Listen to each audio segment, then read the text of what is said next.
I don't know. I feel like I'm at a weird place mentally. Sort of. I guess now is a good time to just denote end of summer. I think just in general, like moving out of the summer mentality. Transitional period. And sort of realizing that it matches spring in a way, obviously weather-wise, but I think also, yeah, it's a transition thing. It's in between a thing. Like at the beginning of the spring, as I was telling you, I was much more by myself and, you know, figuring shit out. And then the summer, it was like an explosion of shit happening, and now I think it's time to be like, yeah, things are settling down. A transition of wind down. Yeah. Yeah, things are gonna wind down a little bit. The energy's going away. At least, I think with so where we are in Albania, and I think in this part of the world, the Mediterranean, this is a huge vacation spot, you know, globally. Yeah. And that's going away in the fall, which means that the energy is totally changing. But I don't think it's necessarily a bad thing. I'm just, for myself, personally thinking about my next step. And as usual, it's not very mapped out. Yeah. But I think in that sort of cyclical nature of things, that this is probably a time to chill again. At the beginning of my travels, I was chilling at a place for a while, and now I think I'm gonna chill here. Yeah. For a while, you know, and it's Well, it follows the kind of like you said with the seasons. Like spring, typically kind of denotes new and life, and so with more energy. And then the summer is full blown, a lot of energy, especially in a place like this. Yeah. Or when you are traveling, because you're gonna find lots and lots of people and have more conversations, and there's gonna be more activities to do. And so you're following the natural trajectory of things anyway. Yeah. Really. Yeah, it's a strange thing, but sort of, I think a lot of times in life with making progress, you know, being in a place that feels not so good, and then going into a place that is good, and then going into a place that doesn't feel good again. It's sort of like, I guess I can sort of get the feeling that nothing is going anywhere, nothing is moving anywhere, you know. But what do you mean? Like, just in the sense, like this is here. It's hard to describe. I guess it's more of like a pessimism or like a negativity or just like a bad feeling in general. But I don't think that feeling is ever going away in life. I think it's just always going to be there. And every time I encounter it again, I sort of feel like, oh, you're here still. Like it's like a fucking, you're still here. But every time I face it, I feel like I have more tools to manage it. Yeah. Well, you know how we were talking before about reframing things, and if you look at things from a different perspective, I can't remember exactly what we said it was on. It was the outlook of... Well, it was just traveling and having expectations when you're traveling of being somewhere or not being somewhere, or this plan or that plan. Yeah. So I've got a friend who has like same kind of mindset in the, like, you know how we were talking about, like just accepting where you are and things happening. And I was talking to him about this, and he's taken mushrooms too, and his mindset has come from that also. But what he now sees it as, so his frame is, he has the nothing matters mindset, which I also have. I'm like, well, it doesn't really matter. Nothing matters. Everything is just experience. We're just here to experience. And I see that as a really positive thing. So like I see it as in a positive mindset. So when something happens, I'm like, oh, it's cool. It doesn't matter. Nothing else matters. Nothing matters. It's all just experience. Whereas he has exactly the same outlook, but frames it negatively. So he's like, well, nothing matters. Well, nothing matters at all. It's like it's the same logic but a different feeling. Yeah. And I guess what I notice with the nothing matters thing, I think where I glean positivity from it is it's sort of this thing. Nothing matters, right? But being in this, but once you say nothing matters, then you really have to absorb that in. Does it not matter? Does this glass of water not matter to me? Does this conversation not matter to me? And I think when I start challenging that, that's when, because it's totally correct. Nothing matters. Maybe nothing externally. Nothing matters externally, but things matter still have meaning. internally. They still have meaning. Exactly. Yeah. Exactly. So it's like it's a way of, I guess, refining that meaning. Yeah. I think this idea of things mattering, that comes from this external thing. You know, maybe it's a religious idea, maybe it's this cultural thing, or maybe it's just this expectation for how to act, you know? You know, you act in this way because this and that. And that has benefits and that has uses. You act in this way, it gets you here, right? But it doesn't matter if you're there. But if you yourself are like, I want to be there, then it matters. Then it does. And that's why that action matters. But if that's being yeah. enforced upon you, if that's an external thing, that's such a fucking weight that's lifted off. Yeah, nothing matters.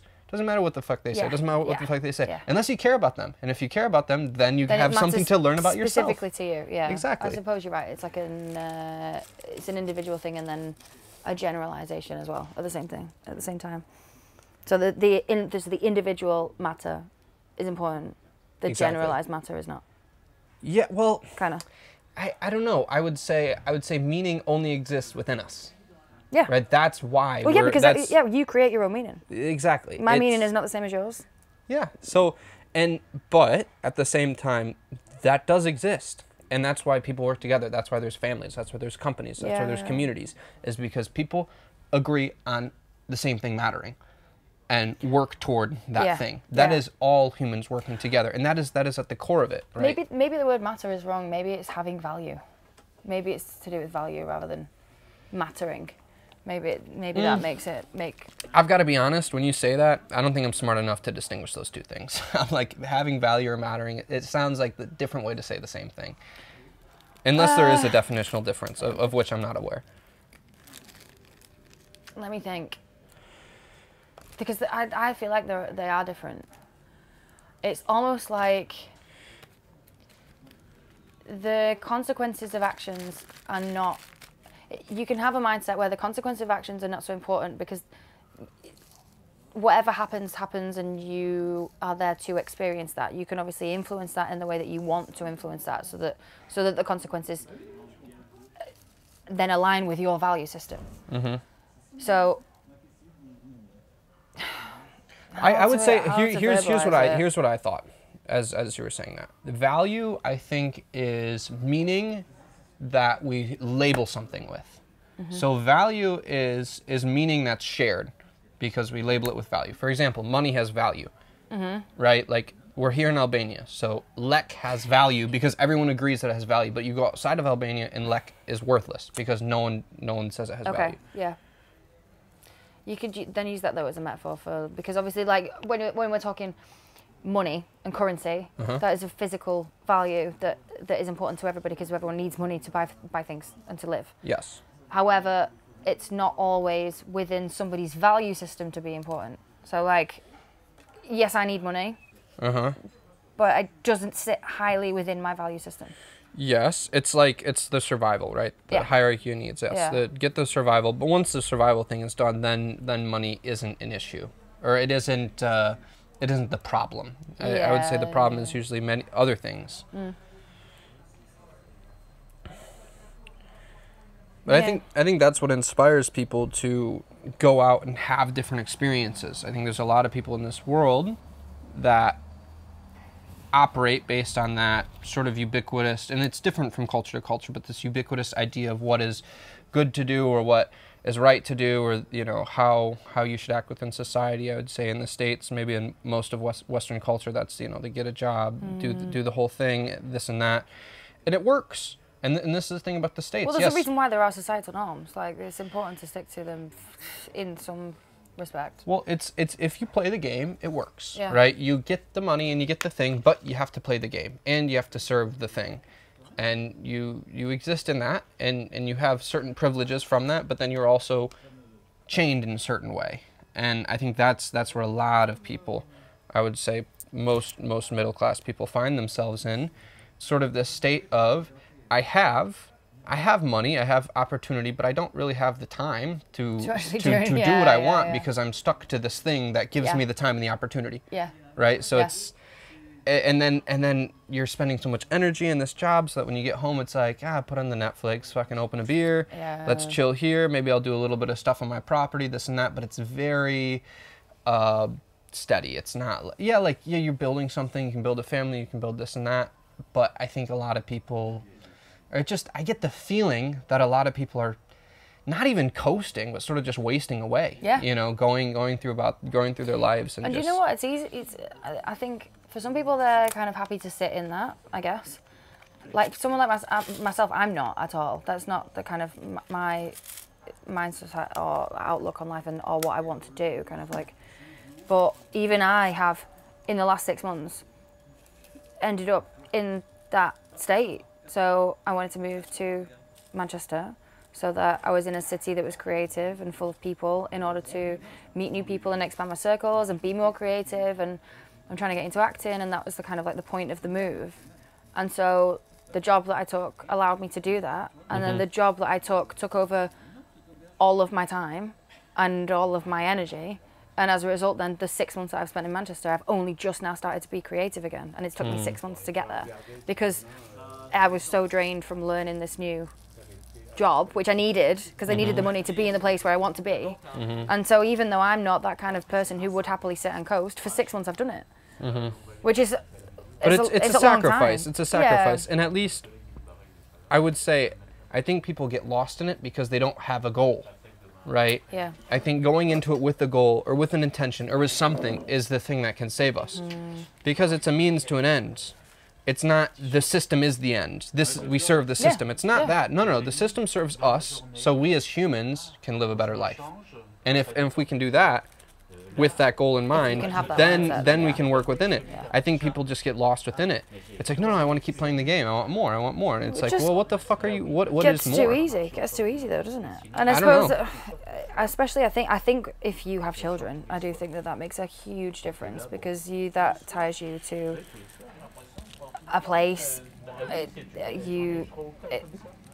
has huge financial impact. Obviously, like children are so expensive. And I don't think people will really consider that because I have friends that are the same age that are like kind of, whenever I say like, oh, I'm going to go traveling, they're like, how? They don't understand how you could do that. I'm like, well, you could. Anybody can just do that. But you chose these other responsibilities, right? And I think people romanticize this lifestyle a lot, the traveler's lifestyle, because there's a lot of us that do it, but there's a lot of people that never do it. And I guess to the people that never do it, I think what's maybe misunderstood is that this is for fun, and I guess to an extent part of it is for fun. Yeah. But there is something else. I think you were mentioning about it something earlier where it's more like it's like more compulsory. For me at least, I couldn't stay where I was. I couldn't, and I physically could have, I financially totally could have, you know, wasn't a problem of anything, but me as a person, me mentally, just feels like shit doing that. And maybe that's not meaning that I needed to physically travel somewhere, but maybe I could have done it in one space, but I needed to discover myself, which I hate saying that because it sounds so go traveling and find yourself, dude. It's the but worst. It's kind of, but you do learn so much. You grow and you learn, and it's not just finding yourself. It's finding other people that teach you things about the way that you think, or discovering and so many cultural differences that make you grow. Well, I would say this. I think when people say that, it's this idea of like, you know, taking the gap year and, you know, just like going and partying through Europe and whatever else. Like, go find yourself, man. No, that is my life. Yeah. That is my life. My life is who am I? Yeah. And I would say that I have a closer answer than a lot of people, but that doesn't mean that I have the answer. It's an answer that I'm constantly searching for. And I find the answer in the relationships that I make with others. I find myself when I see, you know, the light in someone's eyes, or like curiosity, or these things that remind me of me, remind me of children in a way. Like, I don't know, there's these things that just, it feels very human, but it just makes me understand how things work. And I think a lot of that is an emotional intelligence. How is someone feeling? What do they want? What is going on? How are they communicating? What are they saying? What are they not saying? Well, that's the thing, is because with the language barriers, one of my favourite parts of travelling is when you have real good communication with somebody who can't speak your language. I remember meeting an old guy in Italy, in Verona. I was just sat in a coffee shop, and he didn't have a word of English, but we sat and spoke, quote unquote, for 30 minutes, 45 minutes about, he was talking about his famous actresses that he really likes, like telling me all of this stuff, and we managed to do all of that without Google Translate or anything either.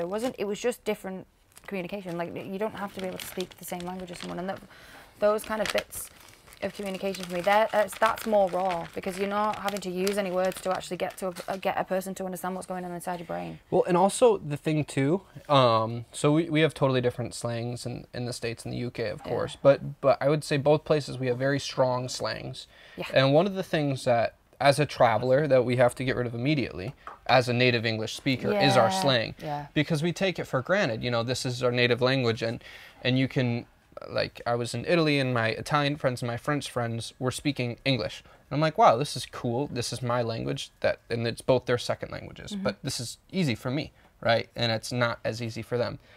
But the trick, where it is difficult, is you have to learn a different type of English. For me, I've been refining it as much as possible, eliminating as much slang as possible, using the most effective words in the least amount of words as well. In English, we like to say a lot of words.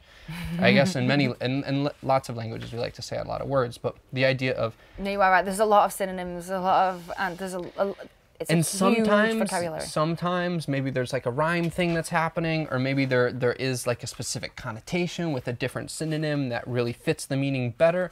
But for the most part, we can use simple words, and what's reassured me is I thought, no, but I like, you know, I like to speak in a beautiful way. Yeah. If I speak, I want to come across in a beautiful way. I'm not saying that I do, but maybe sometimes I do, and I hear that, and I enjoy that, and I want that more. And I guess I was afraid that if I was, you know, limiting my language or this or that it would become less beautiful. But I don't think that's the case at all. I think it actually simplifies my mind, because in saying all this crap, you're like slowing down your thinking, because you have to put in the space and the time for all the words, and to say all the words fast, and to sort of sound smart in a way, and it's just like, no, we don't need this. Let's talk a little bit slower and say a little bit more. And for me, I find more beauty in that. I like to watch Jordan Peterson speak, and the reason why I like to watch him speak is because everything that he says is, and don't get me wrong, the guy uses very specific words, and he uses a lot of words. But hi. Hello. What's up? You're good. What's up? May I see again the location? Yeah. So I'm using my phone right there. It's called, if you type it in, H.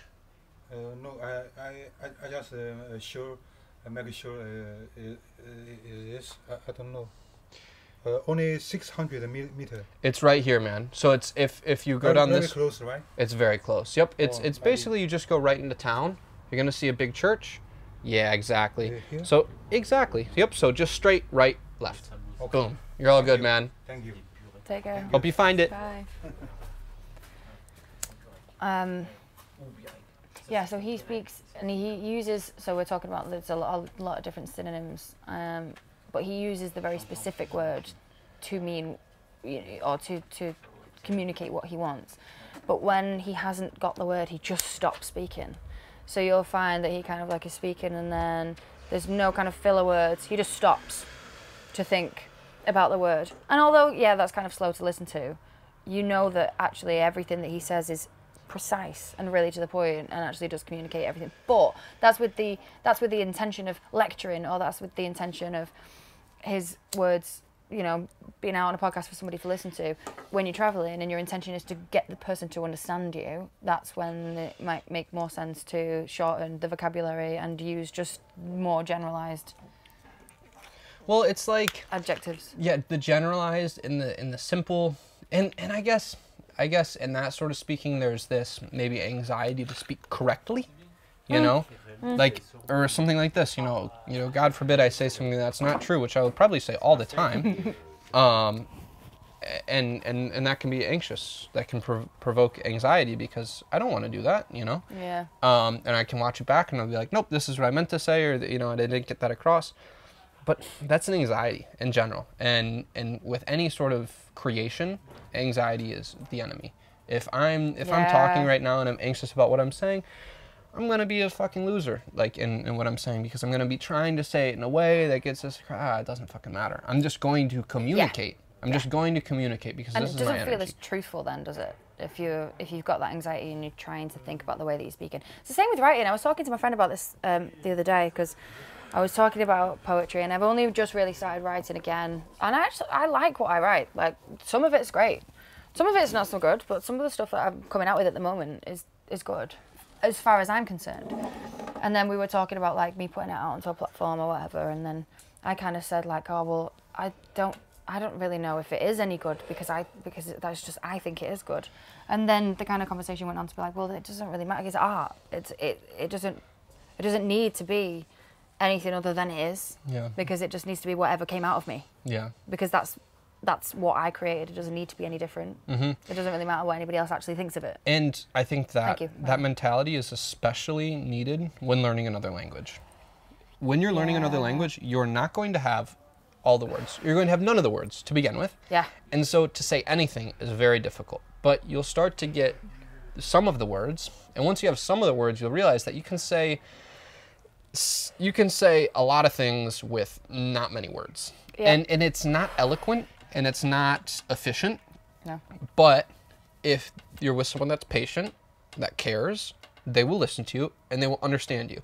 And that's the important part. And then through that, then the language gets easier. Communication a lot of it isn't words. I used to work with a girl who has cerebral palsy, and she's non-verbal entirely.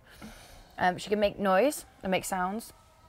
So she has a pretty good yes and no, so she can nod and shake. Mm-hmm. But everything else is all, she uses a communication device to speak.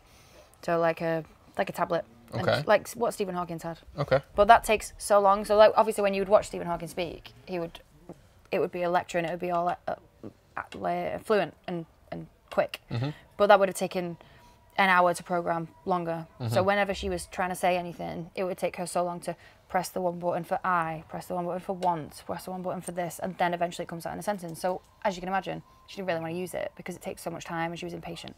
She's a child. Mm-hmm. And the longer I was working with her, and it didn't take that long. I remember when I first had to work with her, I was terrified. I was like, how am I going to communicate with this kid? Like, how am I going to even help her? Yeah. I'm not going to know what she's saying. And within months, if that, I remember it was in school, and she looked at me and she said something. Now, I don't know what it was exactly, but I heard her and responded the answer to the question. And my friend was like, how did you know what she just said? And I hadn't realised that I'd gotten to the point where I could just look at her, read her body language, read her eye contact, and know what she was saying. And that was it. And we could have conversations. She would just look at me and I'd be like, yeah, no, I know, but... Mm-hmm.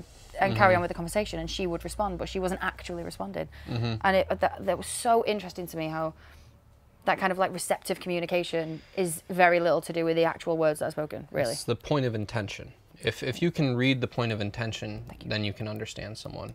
Mm. And that's something that I did not understand. That's something I needed mushrooms to understand, really, because you can see it. Once you can see it, like when you're saying it right now, like with the body language or with this or that, it is that, but I would say that's not the cause. I would say it's like the energy is there, the energy of everything, the energy of you, right? Mm-hmm. And those different vibrations are emanating different things, and those are creating different forms, which we then fit into physically, which might be embodied in our body language or the tone of our voice or this or that. But for me, I feel like you're reading that first thing, and then it's like just the other things just like as like a check, you know, just like, and just as a way to communicate it with someone. Because you can't communicate when you feel something, when you sense something from someone, which again, mushrooms makes visual. Yeah. It makes it a visual thing. Yeah. When you get that, you can't explain it to someone. And so we have to use he was kind of down, or, you know, his shoulders were like this. And so that's how I knew that. But I would assume that it's not that. It's before that, because you know it before that, and then you see it. I always say that your body knows something before your brain knows it. So you can feel something before you've actually worked it out. And a lot of people, it's just intuition, isn't it? And a lot of people, I find, don't actually trust that. So you'll get people say, go with your gut, and that's it. That means go with your body. Go with what your body is feeling. If you feel like something is wrong. Do you realize it's interesting, because I think for different people it's a different place, and I think for different things it's a different place too. I feel a lot of things with my chest. Yeah. I feel a lot of things with my chest more than my like gut, or like the back of your neck Is one, two. Yeah. Well, it's the chakras, isn't it? Surely, you get them. I don't know enough about that. I'm pretty sure that I'm trying to work it all out at the moment because it's interesting to me. But there's something that connects quantum physics, obviously, because that's energy, frequency, vibration, and the chakras of the body. Like, there's something that connects your body with energy and the world in some sort of real scientific way that explains everything.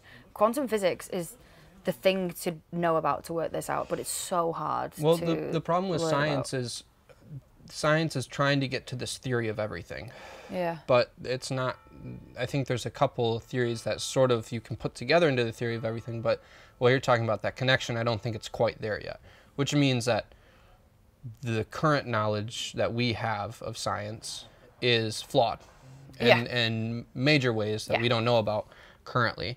And I think other ways of thinking about it sort of tackle that problem first, which is everything is one.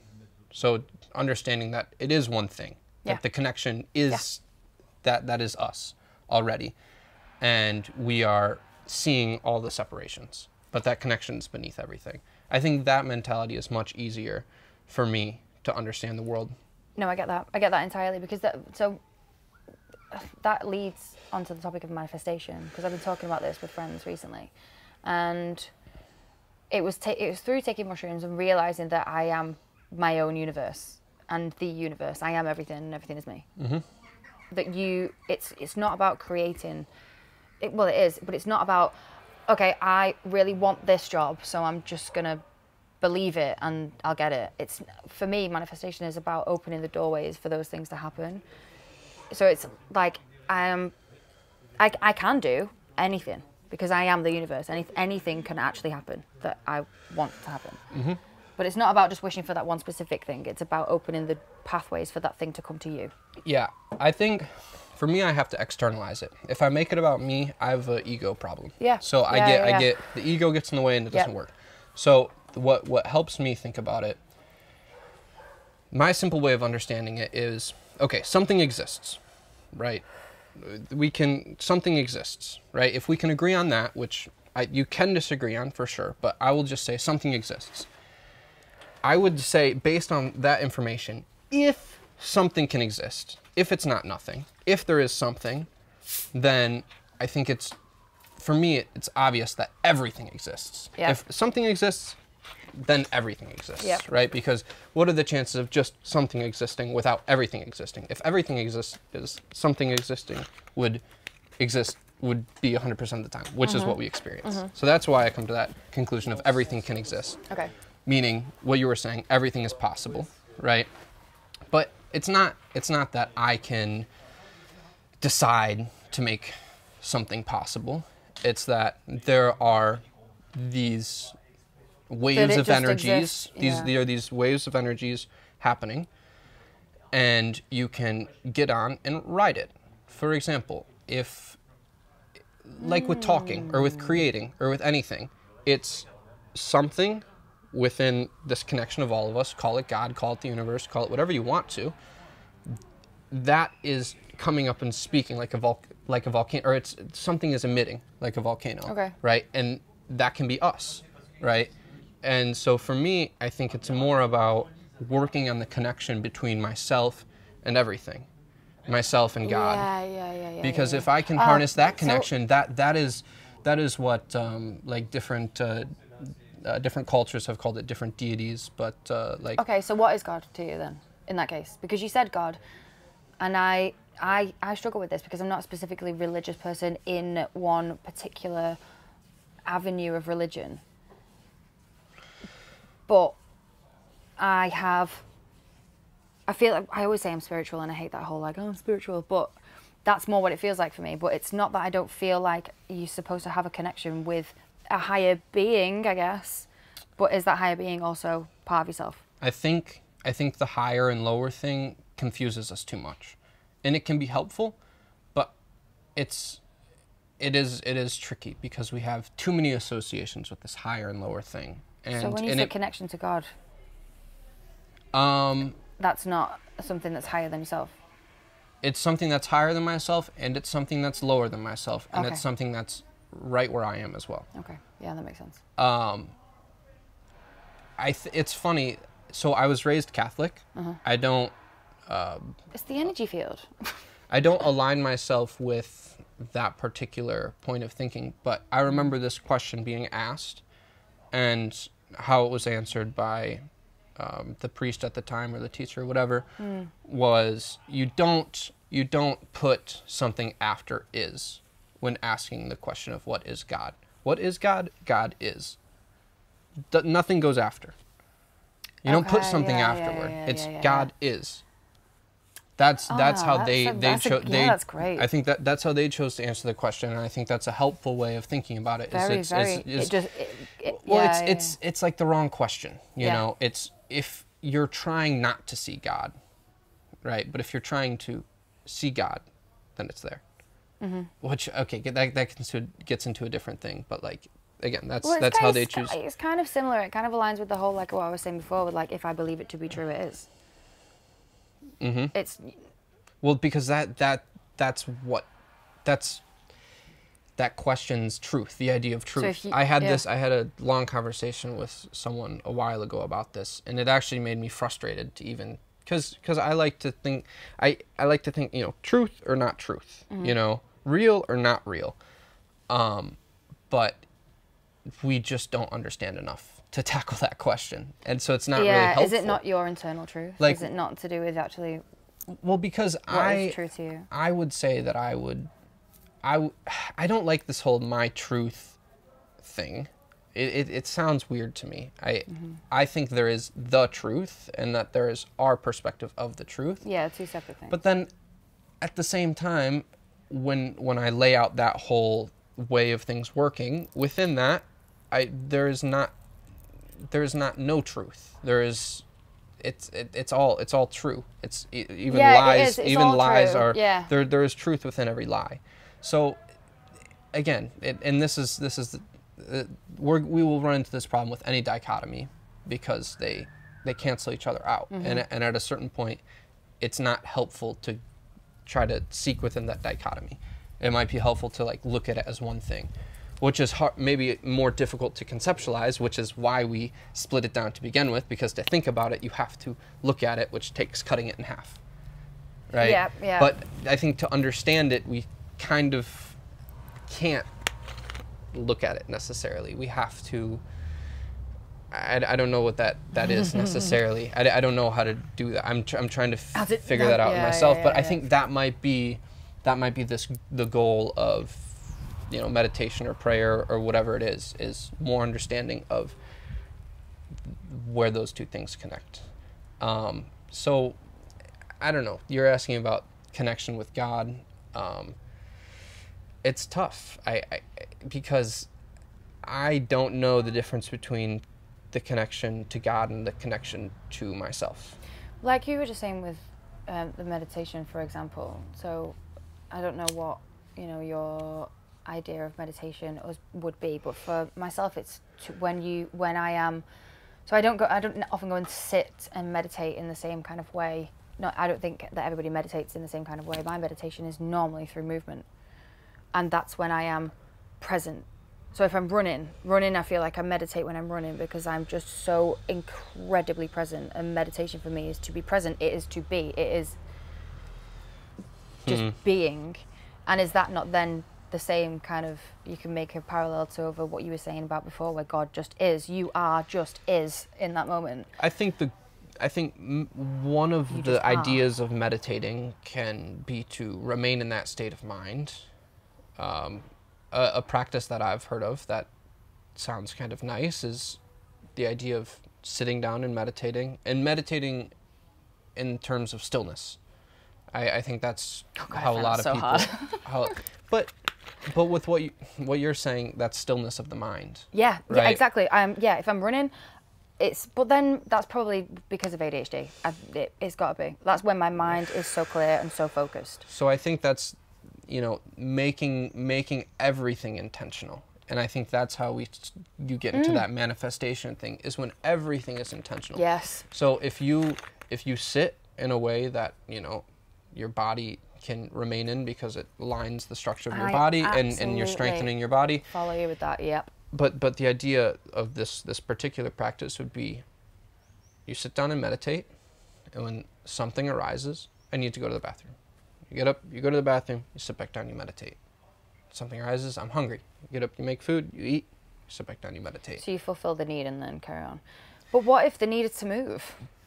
I can't tell you how hard I feel. I genuinely, in one of my acting classes, my acting coach, he was doing a class in where he kind of made everyone, he challenged everyone to the kind of highest of their extent, because he knew everyone so well. So he knew what one person would struggle with most. But Okay. so he gave us like that. He's such a great coach. He gave us like the hardest challenge for us, but that was still achievable. So he kind of like the top level of challenge, not so high that you're not going to be able to get it, but something that's going to really, really, really push you, but is achievable.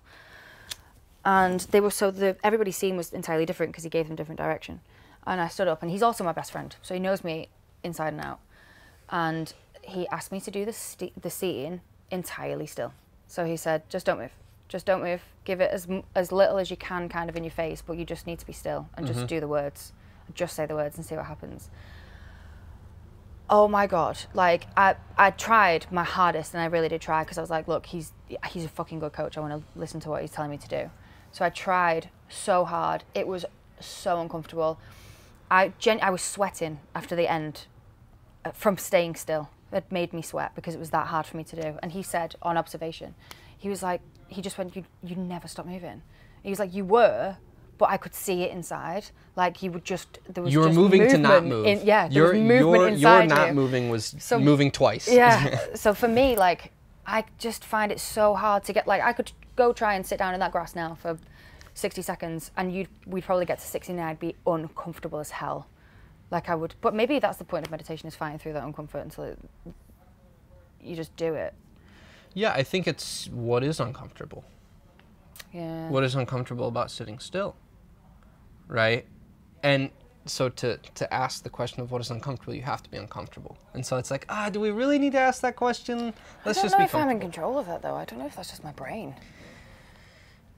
Well, Then that would just be delving into deeper to do with what ADHD actually is, and it's just that I just need the fucking dopamine, man. It's just what I need of moving. I don't actually know even what it does, Damien, but I do it consistently. I think it's the same in everyone to different levels. And I think we just call it a different thing because it's in a different range of the level. You know? Yeah, you need dopamine. We all need dopamine. That's how brains work. I suppose that they say it's all like self-soothing though, isn't it? So I suppose the need to move is self-soothing, so therefore making yourself less uncomfortable, and then we go back to the point of meditation is actually, no, you probably should be fighting through that need. Well, because it's a self-soothing need. I think the what's cool is the possibility, because our brains are amazing, that we can create those things. We can release that dopamine. We just have to find where it is, right? We can, and it's the same thing like with depression. You can induce depression by a way of thinking. Oh, gotcha. And you can also get out of depression with a way of thinking. And it's like, well, hold on, but these are chemicals in my brain. And it's like, yes. And you can manipulate them. Yes. Yeah.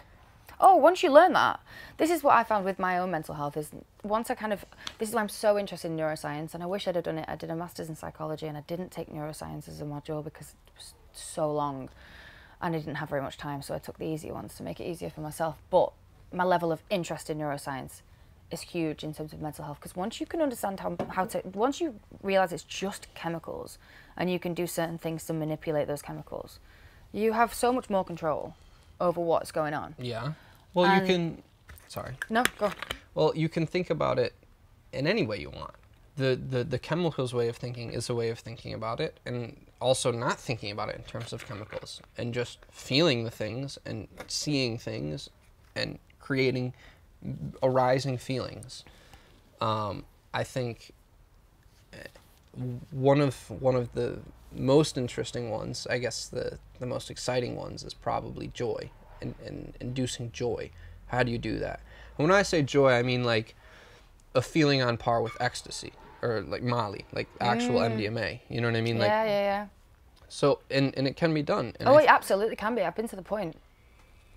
Like, it is doable. I think with that though, I think the kind of, as you get older, things are it's harder to reach that level, I think, because things are less novel.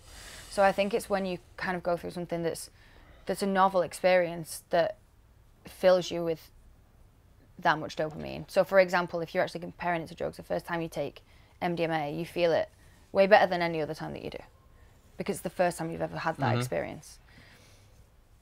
And it's the kind of the same thing. So if you can think as a child, you experience joy all the fucking time because brand new amazing things are happening to you consistently. And so these things at the beginning are all new and great and amazing, and then so you feel joy all of the time. But then as you get older, that's kind of, well, the joy diminishes. I've done that already. Like, yeah, I still enjoy it, but it's diminished. And it might not continue to diminish, but it stays at a certain level because you've not had the novel experience again. You can't have that experience again to create that maximum amount of joy. Yeah. And then as we get older, we do more stuff. And so the opportunity to create that level, because I feel it sometimes, and that's half of the reason why traveling is so fucking great, because you get to that point of like, oh my God, I'm so happy. Not, you'll also have the other bits too. But if you get like a real good experience. So for example, I can say that I absolutely felt that when I was paddleboarding in Sevilla on the river, because it was so beautiful. I was in complete awe, and I think that's the kind of like highest level of what you might feel euphoria wise in terms of joy with MDMA. I mean, it doesn't feel like MDMA, does it? But so I think. But that was a novel experience. But if I went to do it again, probably wouldn't feel the same way. I think it's a challenge. Still fucking pretty high. So I think it's a challenge. So recognizing that, okay, so everyone has intelligence, whatever level of intelligence you have. If you recognize that with that intelligence, you can either make things better for yourself or worse for yourself. And now it takes realizing, and it takes a journey of what is better and what is worse. But what I've noticed for me is that I need to feel victorious. And I think as humans we need to. Within your joy? So hold on. So it's these novel things that you're talking about, like these we can. I don't know if it's necessarily novelty, but I think we can create opportunities. It might be novelty, but I would like to frame it as like victory in some way, like creating an opportunity for yourself to win. Like maybe it can be done through discipline, or maybe it can be done through abstinence of something, or maybe it can be done through, challenging yourself to do something you've never done before, or having a new experience. But whatever that victorious feeling is, and I guess for me, like knowing that I'm a captain on the ship, sort of thing. I don't know if that's necessarily, but I guess specifically in terms of like feeling better, because so I had a specific experience earlier this year where I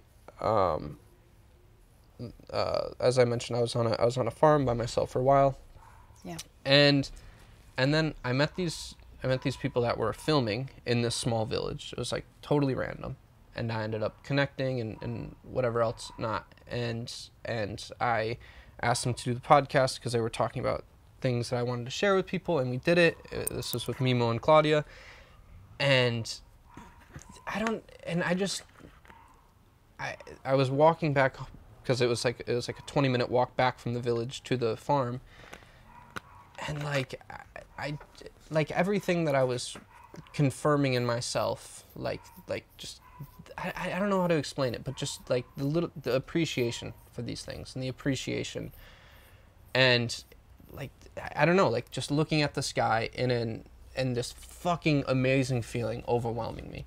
Yeah. And I would not be able to describe that feeling if not for a month later taking Molly and feeling the same way. Yeah. So this, like, what it's within us, Like, oh yeah, well, of course it is. All that the drugs do is just access something that already exists. But how do we unlock it? And I think it's again, what I've found, it's creating these opportunities for victory. What do you want to do? What the things don't feel all that good? Great. What that means is then there's a challenge in front of you. There is something. So go into that feeling, understand what that is, and understand why that feeling is there. Who are you? What makes you feel good? All of this fucking energy, and going into that's where I think that's where the answer comes from. Like, I don't know. It makes sense because the whole point of MDMA is dopamine, right? Mainly affects your dopamine. I don't know. As well. Yeah, it's dopamine. I don't know about the chemical side of it. I don't know. But it is. I think I'm pretty sure it's dopamine and serotonin, but more so dopamine. And the dopamine is the reward center. So your idea of the whole victory thing is right, because it's about achieving something. It's a reward. It's about getting something for doing something. Yeah. So yeah, it's kind of that makes a lot of sense. Actually. Yeah. So I don't even necessarily know how to describe that, because I'm still like working on how to find that myself. I've just noticed that I've done it before, and I don't know, like it's, but at the same time I feel like I'm invoking it as I speak. You know what I mean? Like it's there the more you acknowledge it. I think if you consistently believe you're exactly where you're meant to be and are proud of that, and it's self-love, isn't it? It's like I recently started to actually love myself, and that made everything kind of feel that way. Everything is like, this is just great because I love myself so much. Like that kind of self-love makes you kind of have that feeling of joy at lots of different things, because you just believe that you are exactly where you're meant to be. You have trust in yourself, and then at that point, whatever situation happens, whatever, even if it's bad, you're just kind of like, do you know what? Yeah, okay, cool. This is good. This is great. Yeah. It'll bring me something. I love myself enough to know that I'm okay through it. Do you know what I mean? Yeah, it's interesting because there is something about that separation. In language, you have to separate it. I love myself. I love myself. And in the action of it, I think you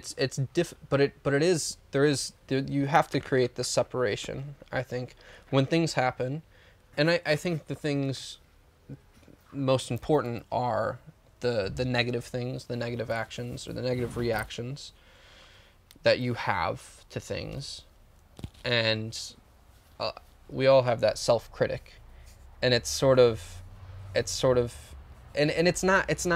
criticizing the self-critic either, because that's just the critic himself, right? It's like the self-critic is there criticizing the one who did the action, and you're there and you're like, yeah, the one that did the action, I love you, and I understand, like, I understand where you were, and of course it's not a linguistic thing, it's just an energy thing and like an understanding thing, and then the critic's there, and you're like, yep, this one's talking too, and this is okay because you're doing your job because you're worried about this and that, and I love you too, but that's like there's that separation that has to be made, and but it's a strange thing. Isn't the brain? Yeah, the brain is so complex. Well, it's funny that you say the word brain. I would never say. I would never say. Yeah, I would say minds. Yeah. I don't think about it really scientifically. It's all how it's experienced to me. It's all. I think they're two very different things. And actually, you kind of have that conversation. I only did a year of psychology, but it was at a decent level because I'd had to go into it as a conversion, and it was like tough. Some of the conversations were like leaning on philosophical as well, but it was just that kind of, we had a conversation with that emulated, didn't it, really? And it was hard to have. The conversation was hard to have because everyone was just kind of dumbfounded by the whole concept. What concept? The me and myself and I, and like what is the separation between you being inside yourself? Does that, I'm not making sense. No, you being inside yourself. Yep. Yeah. Yes. When you said that those kind of two things are externalized, it's like the ability to look at yourself. I think the way that we use the words is wrong. You can think about your thoughts. Do you know what I mean? Because you wouldn't say yourself inside you, but I think it is yourself inside you. Well, it depends on. You probably know these distinctions between self and personality and all these definitions better than I do. I'm probably using them wrong most of the time. But there is, I think behind it all is the observer, right? It's the one that's everything is experience. It's the one experiencing everything. And I think, I don't know if it's that level or the one right in front of that then is the one that can love everything else. But it comes like way from the back. You know what I mean? It comes from way beneath too. And that's why it is like so tied in with religion, because it goes beyond you. You know, that is Jesus, that is God, that is fucking whatever, you know, whatever energy that is that it's coming from. I suppose you could say it's like different levels of consciousness. Or not? I don't know. I think levels, again, it becomes difficult to distinguish. Because what is a conscious brain? You know, is that the person that is yourself? Do you know what I mean? Right, it's like, so the tool of separation is used when we want to use it, and then I think here it just becomes not as useful anymore. I think, to answer your question, I would say I am here right now, like this. Yeah. You know? Yeah. This part of me and that part of me and that part of me, it's useful if I need to love myself or access something or I don't know. And I don't know how to distinguish when these tools are useful and when they're not useful. I think that's the big challenge, is getting caught up in using the tool. This is fun to use. Let me saw this table in half. Let's cut this down. Let's cut this down. Let's cut this down. I don't know. That's a hard distinction to make, because they are fun too. Like the intellectual thing, and maybe this is kind of a byproduct of, I enjoy conversation, and that's why I'm doing this podcast as well. But it is a lot of sawing things apart. And I think what I'm realizing, and I'm connecting this to actually something that I've been feeling recently, is I guess I've really, if I'm being honest, I've been becoming sick of that lately, is separating things and looking at it like this and looking at it like that, even though I've loved doing that and I do love doing it to an extent, but at the same time, I guess for me as well, it just goes in contrast to what I really experience of the world, which is not so much separation. Yeah. It's more connection. Yeah. I see connections between things, and that is very enriching. Again, like about learning, like being able to look at someone and seeing how they feel and how I've felt, or how they're acting and how I've acted. Making the comparisons, the connections in between people. Yeah, but do you think that you then actually find that in every single person? Is there? That's the challenge. challenge. There's a possibility to challenge. Find, that's the challenge. Find a connection in every single person somehow. Yeah, and there will be, like, on some level, regardless of whether it's tiny or not. Yeah. There will be a connection with every single person. Yeah, for sure. And what's strange is, the like, expanse of human emotion isn't that wide. You must have felt the same way as somebody's felt at some point. Do you know what I mean? So then you've got a connection with everyone. Yeah, or even just in terms of mindsets and ways of thinking and ways of acting. Even like experiences, there's so much scope for you to have a connection with everybody. Like, there really is. True, but which is good, because then if you know that, then you can go into every interaction with the positivity of, like, cool, I'm going to be at some point, if I speak to this person enough, connected to them, and they're going to know it, and it'll be a positive. But connecting yourself to someone through experience, not like shared experience, but like, oh, you did the same thing that I did in a different time, in a different way, can be helpful, but it has to be uncovered.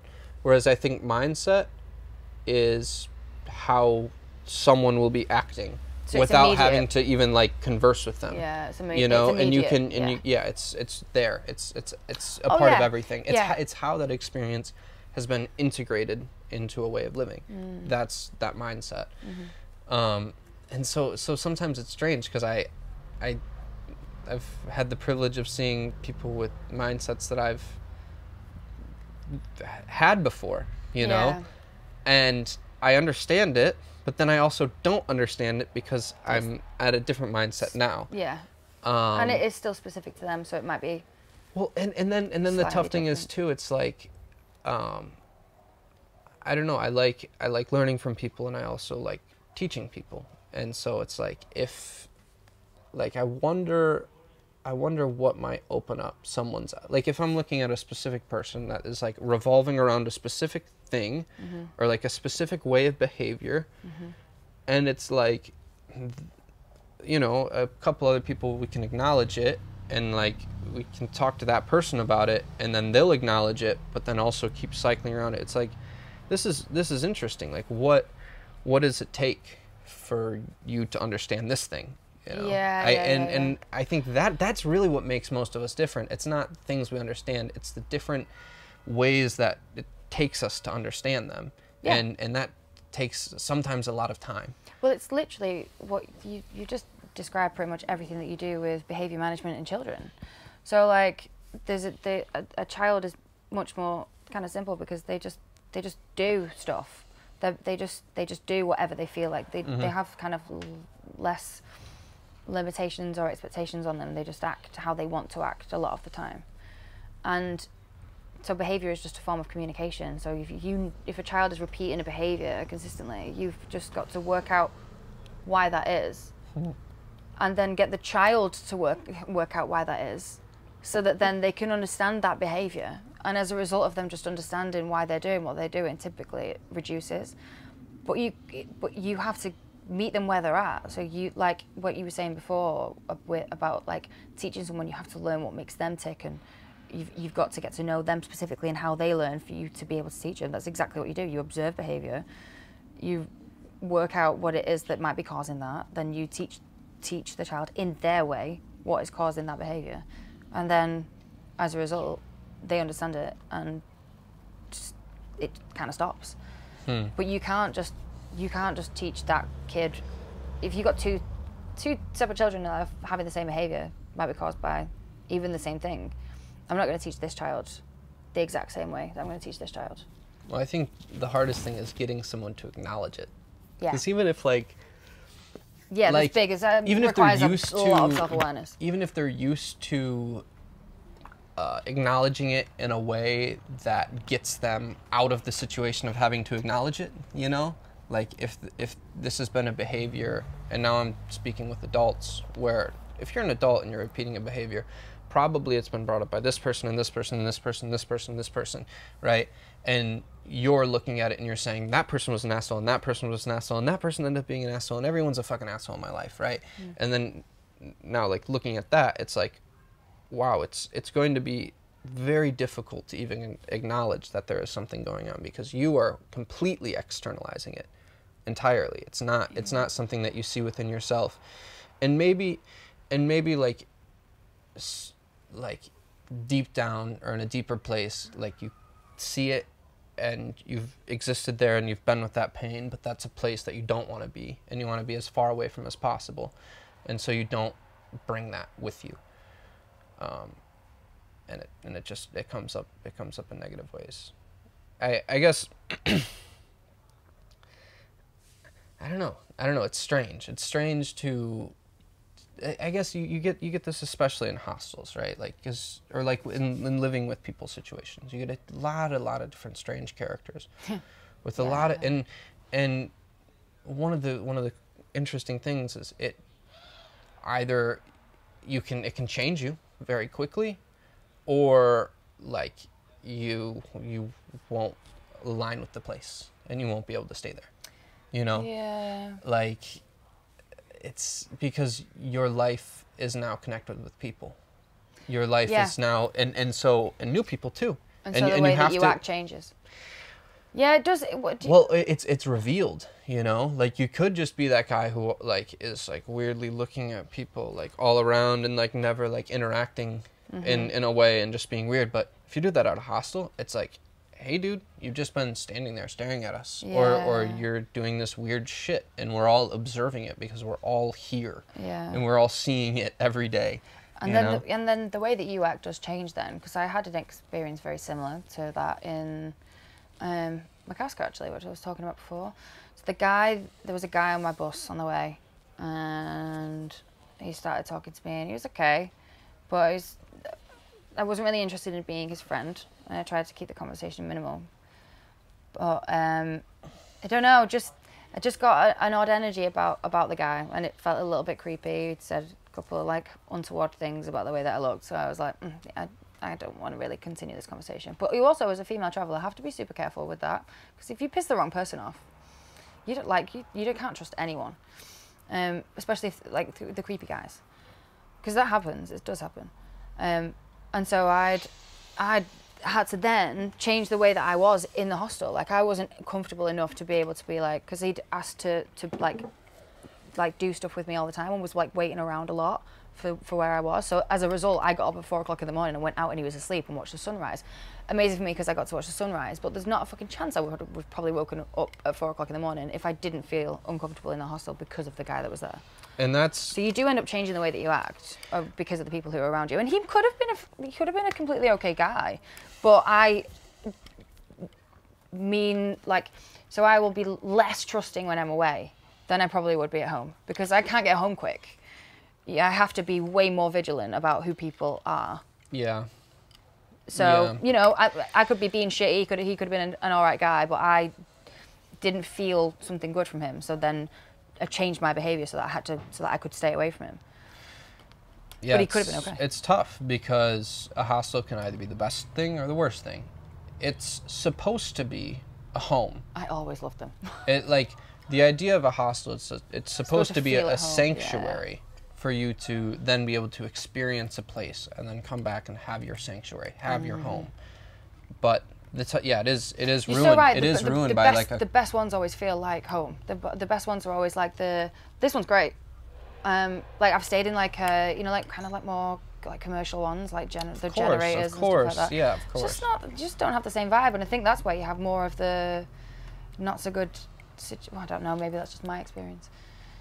But yeah, no, well, you I get agree. them. I think you get them mostly at the lower end. Okay, Yeah. so for example, like the last place that I was staying at, it doesn't exist anymore, but it was €7 a night, right? Which Super is cheap. very cheap, right? It's one of the cheapest options in Shkoder, and so you would get. It's kind of like you're sifting through. Oh no, I think there's one other option for like €5 or something.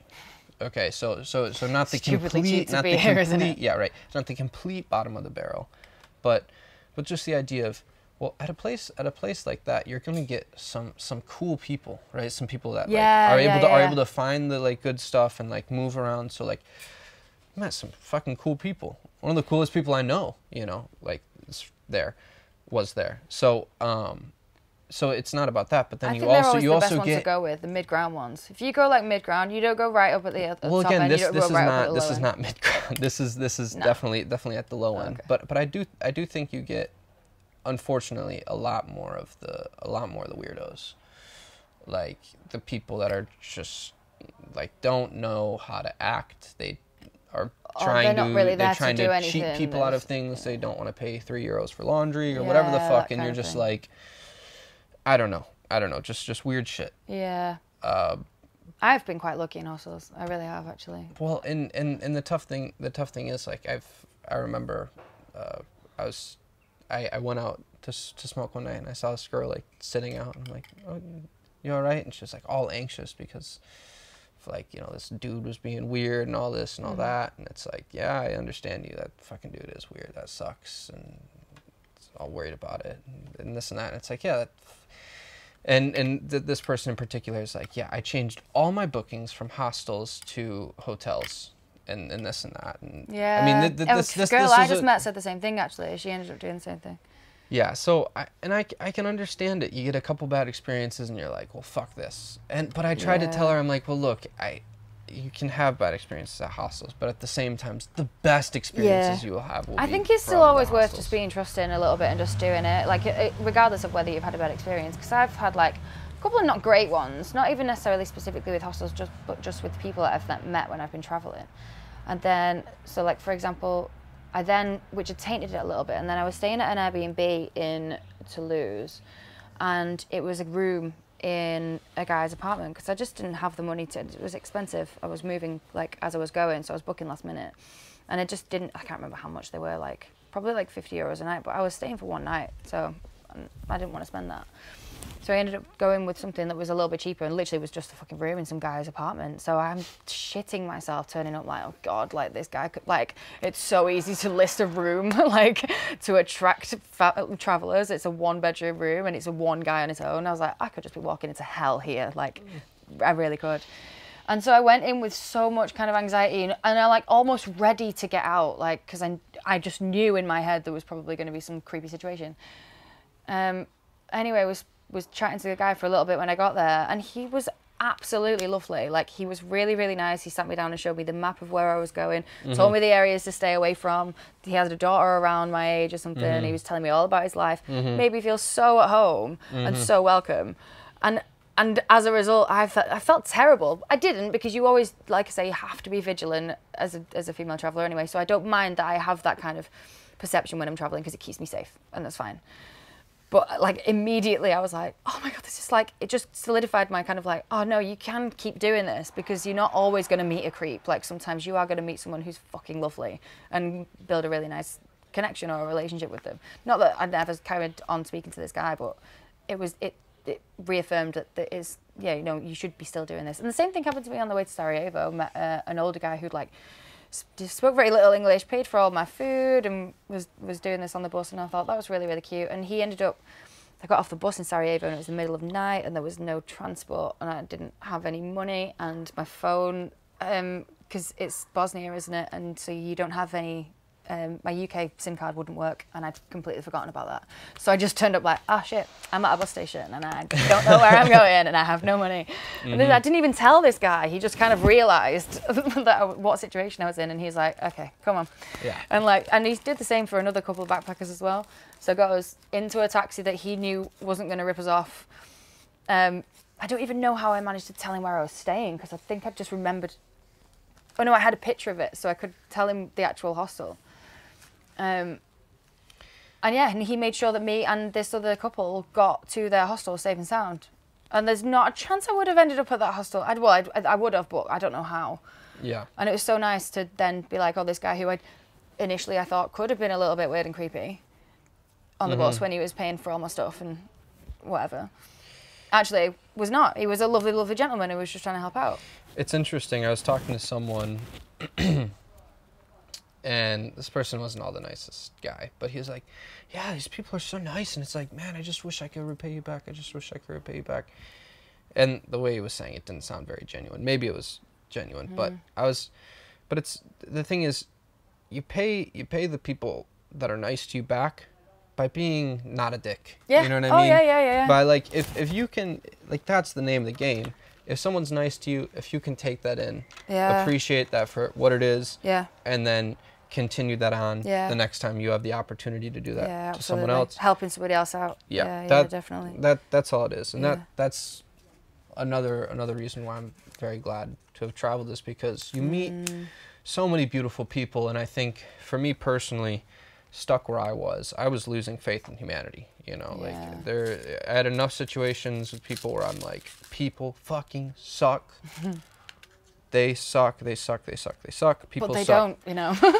Exactly. A lot of people suck, for sure. And I guess I wouldn't say that objectively, but for sure there are very shitty experiences had with people by or caused by people I won't get into, you know, whatever that is. Yeah.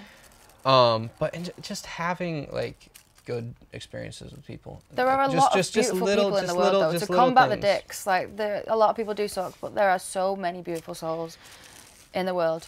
Well, it seems like the whole game that's happening, right? It's kind of like I mean, this is sort of what fantasy novels are based on, right? It seems like, well, can one side tip over? You know, can it happen? I guess that's an interesting question. But like, I guess the optimist in me says like, why can't it tip over for the good side? And the problem is like, and I think mythologies and religions have gotten into this, is it just takes one person to ruin it. You know, it just takes one thing to ruin it, you know. Because if you are living in that, you know, let's just paint an example of a community where everyone provides for each other, and, you know, there's not a monetary system because everyone's, you know, working, and, well, then there's going to be the leech. There's going to be the person that doesn't do anything and then steals from people and then is also fucking asking for more and then is still saying, woe is me. There's still going to be that dude, you know? So that's the problem, is you can create these systems, but people are going to leech onto them that have no intention of participating in the way where everyone's like, look, if we participate, we put 1 in, we get 10 out. This is fucking amazing. We love participating. This is great. And then some people are like, yeah, I just want to not. And it's like, cool, man. Well, that sucks for the rest of us, you know? I wonder if that's inherent. I wonder if that's an inherent thing, or if it's just, it's got to be influenced by everything that happens around you. Just thinking about like the way that we're all born. I'm going to have to go pee, you know? Yeah? Yeah. But hold that thought. Okay, all good. Because I can't remember what it was. You remembered it? I thought about it the whole time. You thought about it the whole time? So that I didn't forget it. Because if I had changed thought, then if I had changed thought from that, I wouldn't have remembered it. Okay, fantastic. I wouldn't have come back to it. So it's fine. I literally just thought about it the whole time. So what I was thinking is, so the way that we're like born, are we born all as one kind of like single human condition? You know, so you were saying like the guy who is always going to be the shit one of the group, okay? Like the one who doesn't do the work and whatever. Yeah, that's where we were. So using that metaphor, that visual, that one singular guy, is he like that because of external factors? So society, upbringing, experience, everything that's in an individual difference to him, is he that way? Are we all just born at the same level of nothing, and then we are immediately being impacted the moment that we're born?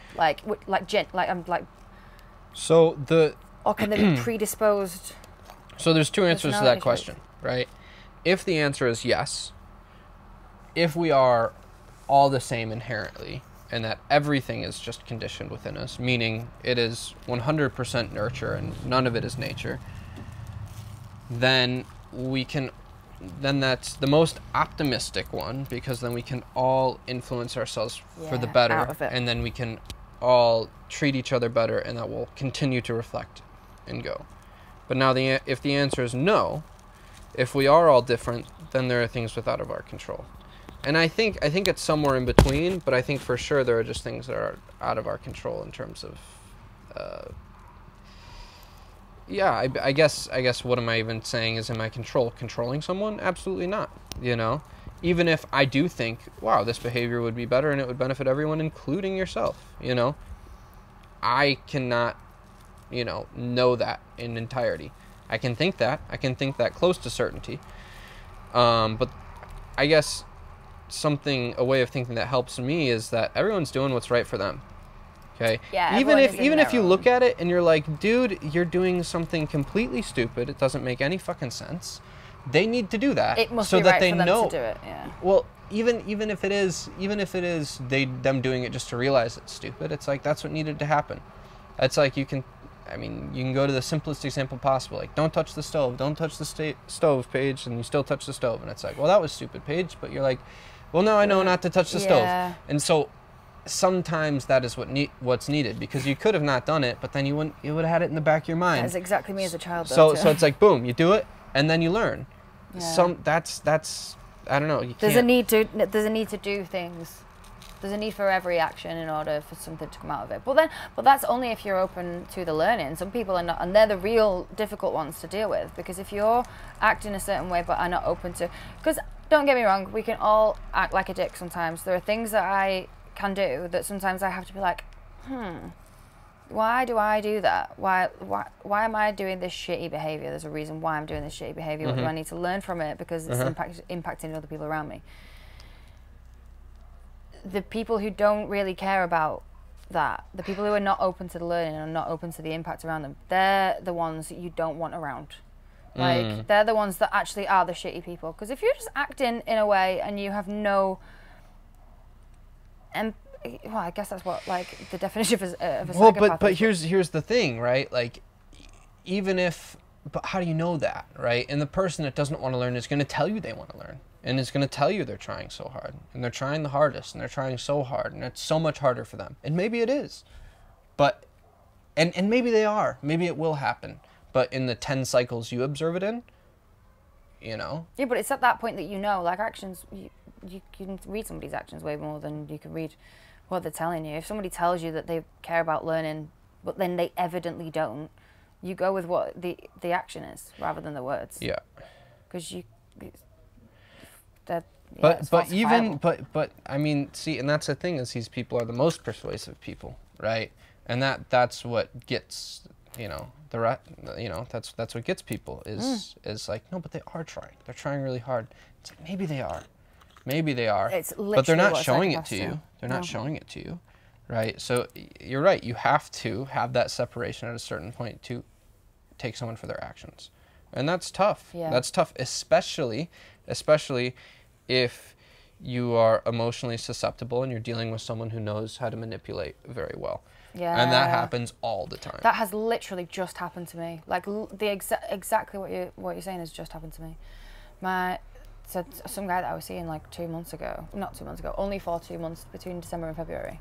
I won't go into loads of detail, but I've met with his ex-girlfriend, and we've essentially just realised that the guy has completely and utterly manipulated the both of us into feeling a certain way about him and feeling sorry for him, and when actually he's an, well, I don't even want to say the word. He's just, well, I will. He's an absolute cunt. Like, really, really is. I'm so sorry, you can cut that out if you need to, but I'm going to say it. I won't. I don't need to cut anything out. I just wasn't expecting the word cunt. But he is, like, I know. I was expecting any other word, but not the word cunt. But it makes sense when you say it, of severe, course. like, honestly, like, the guys, I actually couldn't even say too much about it because of the stuff that's going on. Like, I mean, share as much as you like. Like, yeah, he should be put away. Really?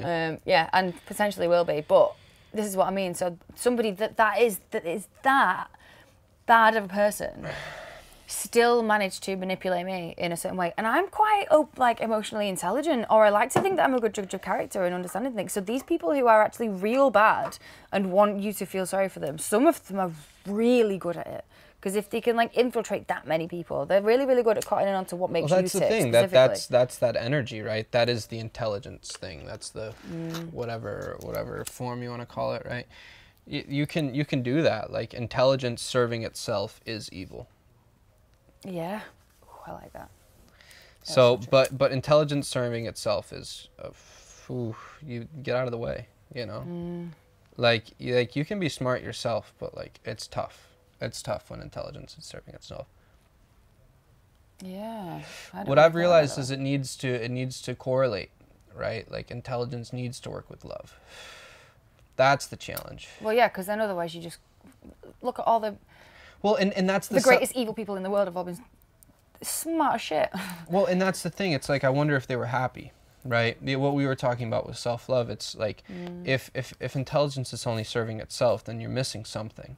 And you will be constantly fueling this one thing, but you will be, and it will get you very far in whatever you want that direction to be.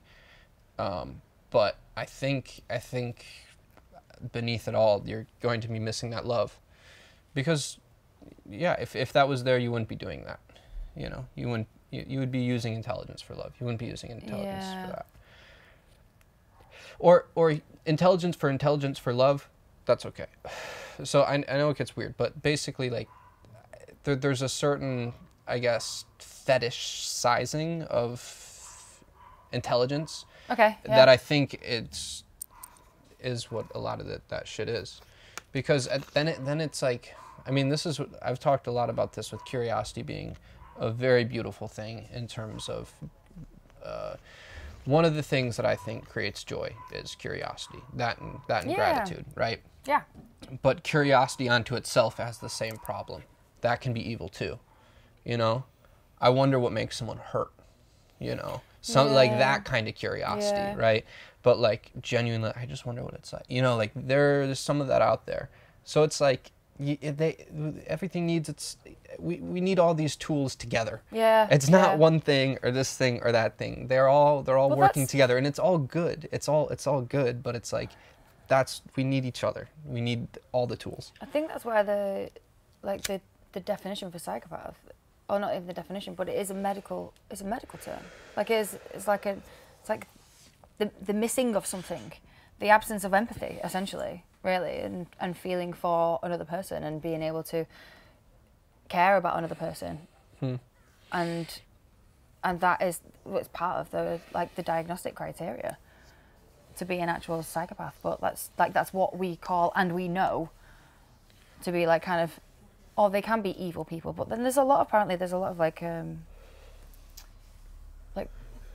people who live with that lack of empathy for other people and understand it to the point that they know it's a mental condition and then manage it, and so aren't horribly evil.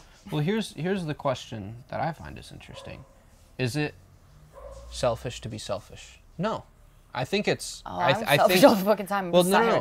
What I mean is it good for the self to be selfish? No. Because if you... I mean, you can look at it like with karma, but literally just logically, if you treat people like shit, they're going to treat you like shit. Yeah, okay. Right? Yeah. If you don't treat people like shit, they're not going to treat people like shit. If you treat people great, they're going to treat you great. What you put out is what you receive. And it's not going to be every single person because they're doing the same thing with you, but collectively, that is going to be your experience. Yeah. So I think it's actually more selfish to be selfless. The more giving you are, the better you feel. Yeah. It's like, and so you could be, I don't know, like this would be a fun exercise, right? Like, I guess maybe that's what's missing, right? Like, the psychopath doesn't get that feeling of, empathy or reciprocity, or like that good feeling from other people feeling good. That's the thing. It's like, you don't feel bad when other people are bad. That's great, but you don't feel good when other people are good. That sucks. Yeah. That sucks. But feeling good when other people feel good, and you make other people feel. It's that is more. You get what I'm saying? So even coming at it from that angle, you can still be beneficial to the people around you. Yeah. Even coming at it from a malicious mindset of like, I'm just doing this for me because you guys are giving me feelings, and I guess I wouldn't want to be around that either, because that's a fucking weird thing. Like, it would take away from it. But I guess it's just it's a funny like mental exercise, I guess, right? Like, you could be totally selfish, thinking totally about you, and just being like, I'm nice to people and I'm generous to people because it gives me a good feeling. Because I'm being selfish. Because it gives me a good feeling, you know? And by proxy, you just are a nice person then. Yeah. But actually, you're super selfish. No, I think I think a bit of selfishness, in whatever way we think that is a bit. It's important. Like, the people who are just consistently selfless. I don't know. Like you say, there's got to be an element of them doing something that's going to fulfill them. Well, or if you are consistently never fulfilled, then you won't be a happy person. I think in order to maintain like some happiness, sometimes you have to be a little bit selfish and do something that is good for you, but then it's very important to be selfless as well. You've got to do both. You've got to care for you and care for everybody else around you. Yeah, well, it's the other way too. The selfless thing is to be selfish, right? I don't want to go out tonight, I'm tired. Oh, you're a dick, like, oh, you think that by declining the invitation, people are going to be upset at you, but really, if you're declining the invitation to become a better you, or maybe you're tired, maybe this or maybe that, and you need to fulfill this need first because that lines up in priority. If you have your priorities in order as a person and you operate in terms of your priorities, you are going to be a better person to the people around you. Yeah. Right? Because you are going to be settled within yourself. Yeah, that's the worst thing is to be around someone who doesn't want to be around you, or to be around someone who's not settled. It's like, no, if you want to be here, sit here, have this conversation, be in this space. We can enjoy it together. Yeah. But if you don't want to be in this space, then fuck off. And not like in a bad way, but like literally, like, why are you here? You don't want to be here. Yeah. Take care of yourself first.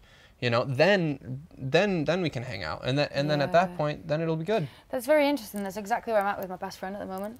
My best friend, I love her to absolute bits, but she's the only person in the world that I've ever found that can make me reflect on the ways that I'm acting that are wrong and actually change them. She's very, very smart in what she does. And I recently have not been acting in accordance to my, what do we say, priorities properly. So like I've been doing things that I don't actually want to do. I've been operating at a different level, not at the level of my priorities. And as you were saying then, I've noticed it in the connections around me that have then become unstable because of that. Because I'm not, how did Sorted. you frame it? Yeah, exactly. I'm not settled. I'm not doing things as I should be doing them. Or not should be doing, but like value them. I'm not acting at the highest level of value. And that's exactly what she just did. She was like, just go and do you and sort that. And that's exactly what it's led me to be able to do. And I'm still not speaking to her, but I know it's fine. It's not a place of, she's still my absolute best friend in the whole entire world. But we're taking this space away from each other so that I could be like, right, okay, cool. I'll do that reflecting. I'm going to do that learning. I'll do some changes, and then I'll come back like, hey, cool, thank you. And it's good to have people around you that can do that as well for you, because we all get to that point. I think at times we're not always going to be acting at that highest level of value always. Well, I think it's important to see that from the other side too, right? Like if you're in a relationship with someone and they leave, again, this is going back to the mentality of they're doing what's right for them, And I don't know, a metaphor that a good mentor of mine had. That I love, I use a lot. Love is like a butterfly. Hold on and it dies, let go and it lives. I've heard that one. I have heard that. It's a good one. Yeah, it is.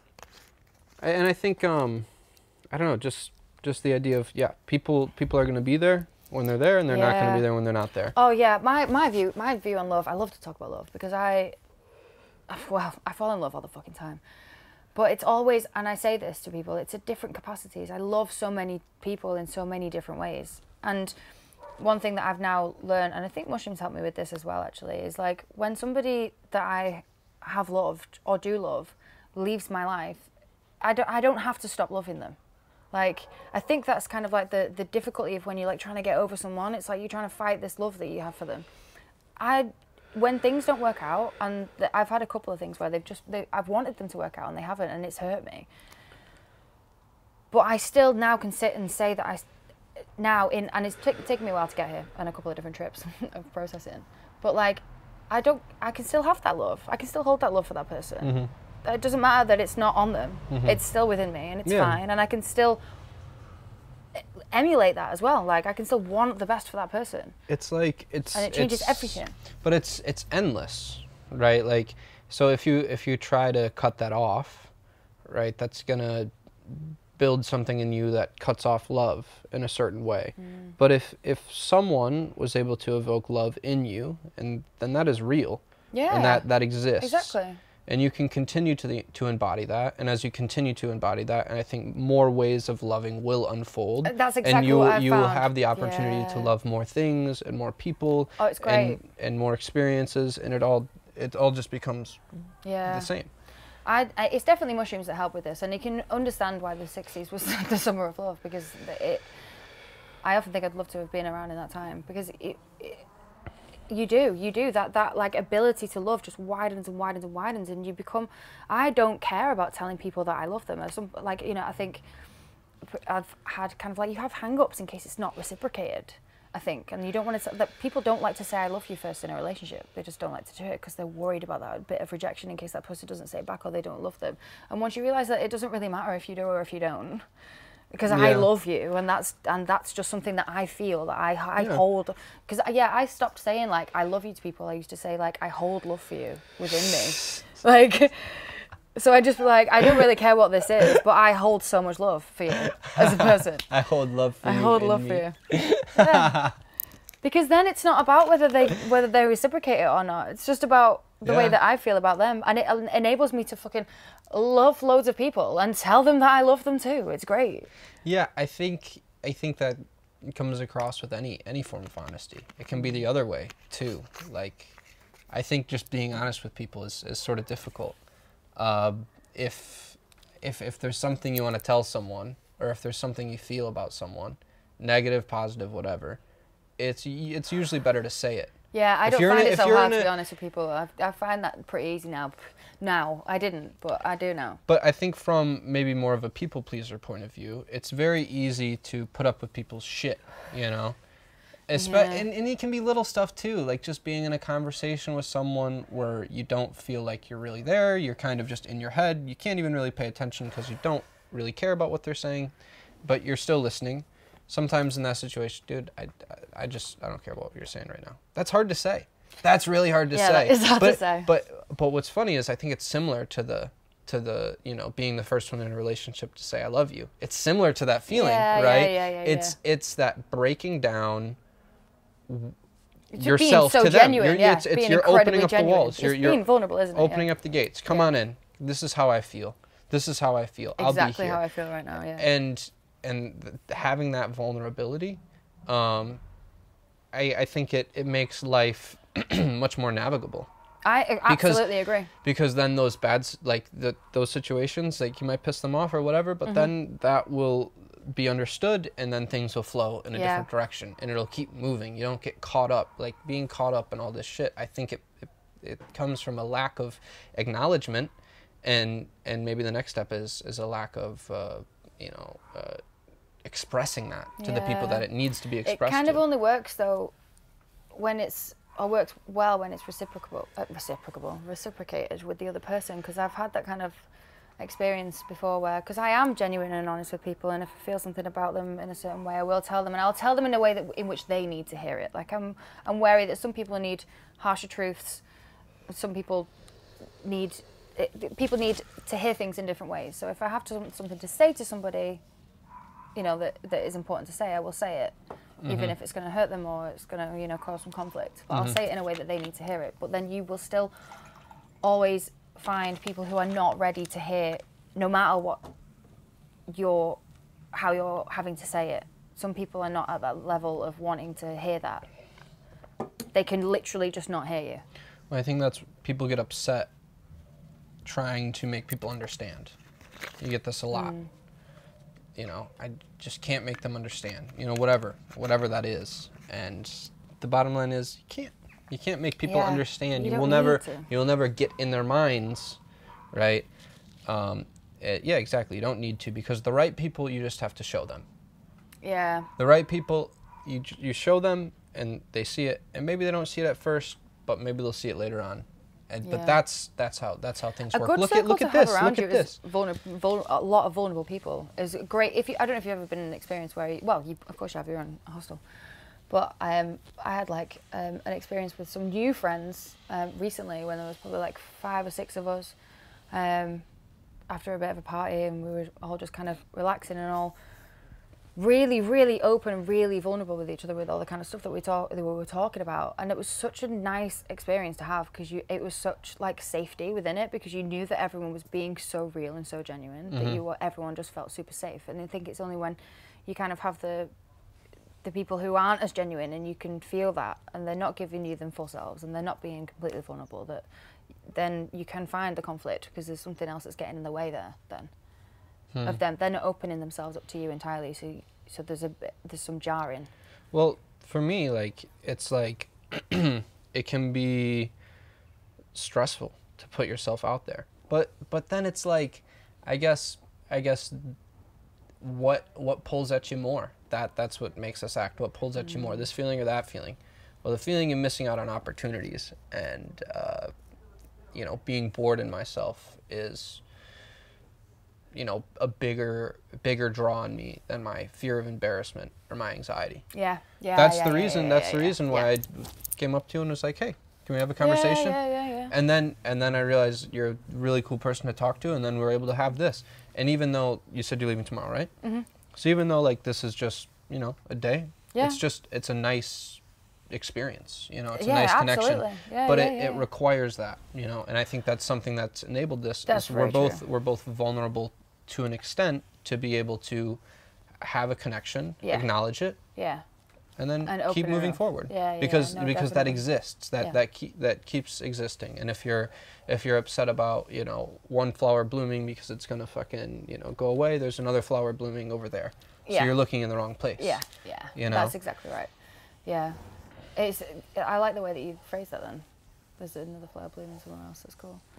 Because I kind of think the same thing. Like I consistently find it hard not to be vulnerable. Like, because sometimes I think, oh, just, like maybe I should just not give myself entirely to everybody.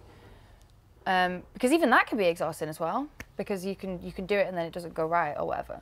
But I just find it really, really hard not to be, and I always just think it doesn't really matter because, and this is why I find it hard to like turn down situations to meet new people, and be like this with new people, because that expands your circle so well, because you know that the people that you pull in are going to be the real good ones, and so I find it hard to turn down an opportunity that will allow me to do that. So if somebody says like, oh, there's something where you can meet some new people, I find it really hard to be like, oh, no, actually, I'm not going to do that because I want to go and it works. Like it's a really nice way to build meaningful experiences with people. Yeah, I think there needs to be a balance though, because too much of it. Yeah, it gets exhausting.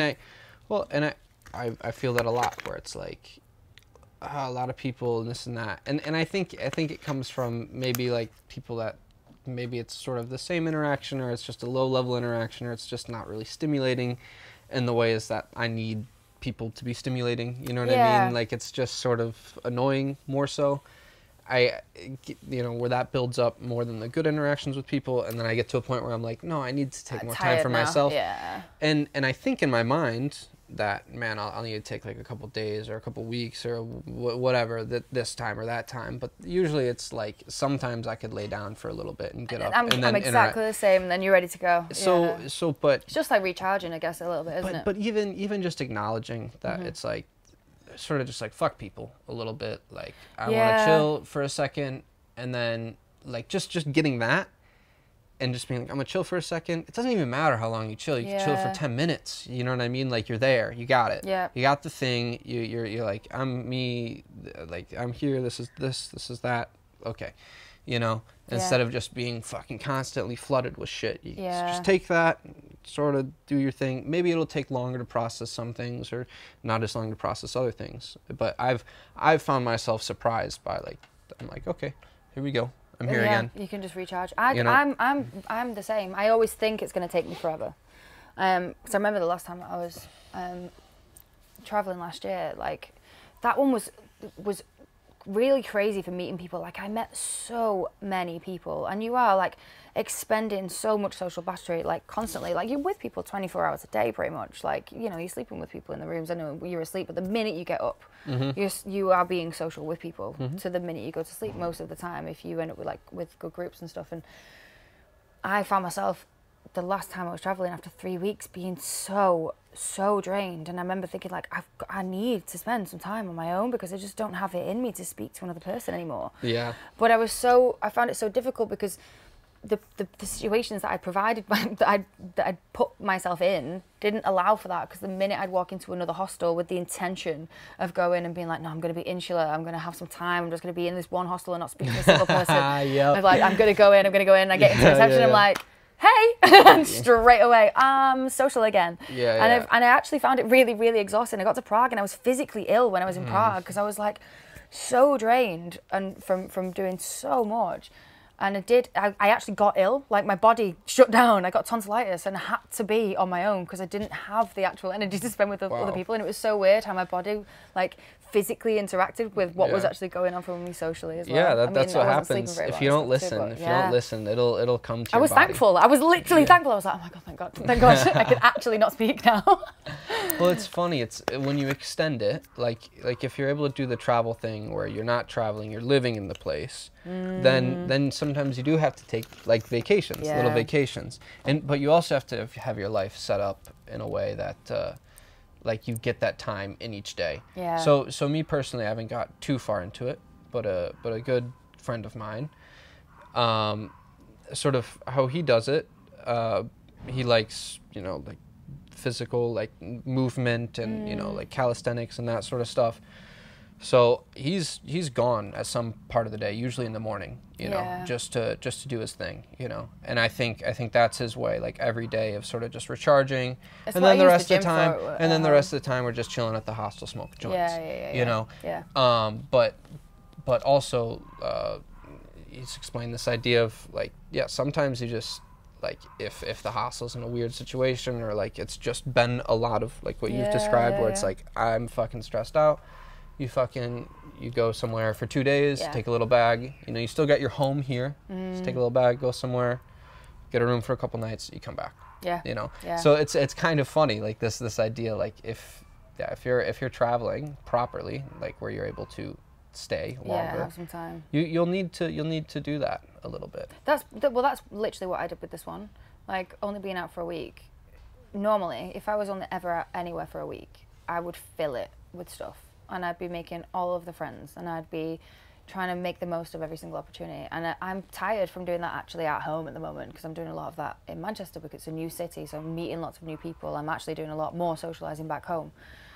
So I was already drained when I got here, and I actually have used this one to do that. Like, don't get me wrong, I've met people, like there was a lovely girl in the hostel that I made friends with, and it was nice to spend the evenings with her. But I made a point of like getting up in the morning, socialising for the morning, and then going and being like, right, it's me day, and I am going to go and sit on my own for like 6 hours, because that's the point of why I came here, was to do that recharging. Yeah. And normally I really struggle with it, but I've been like really set on doing that this time, and it's made such a difference. I think today actually you came along right at the right point, because today I got up this morning and I was like, kind of done with me now actually. And I was like, I thought like I'm kind of ready to go home. I'm never ready to go home.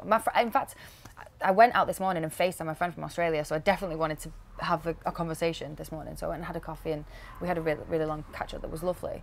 And she said, "Are you ready to go home?" And I said, "Yeah, no." I said, I'm ready to move is what I'm ready to do. Like if I was continuing to travel, that would be fine. I'm going home.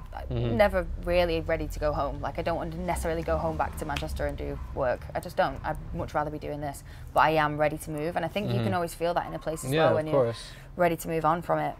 But I think if you can do that, if you've got the time to give, and you can do the days of being social, and then the days of chilling, and the days of being social, you could do it forever. Yeah.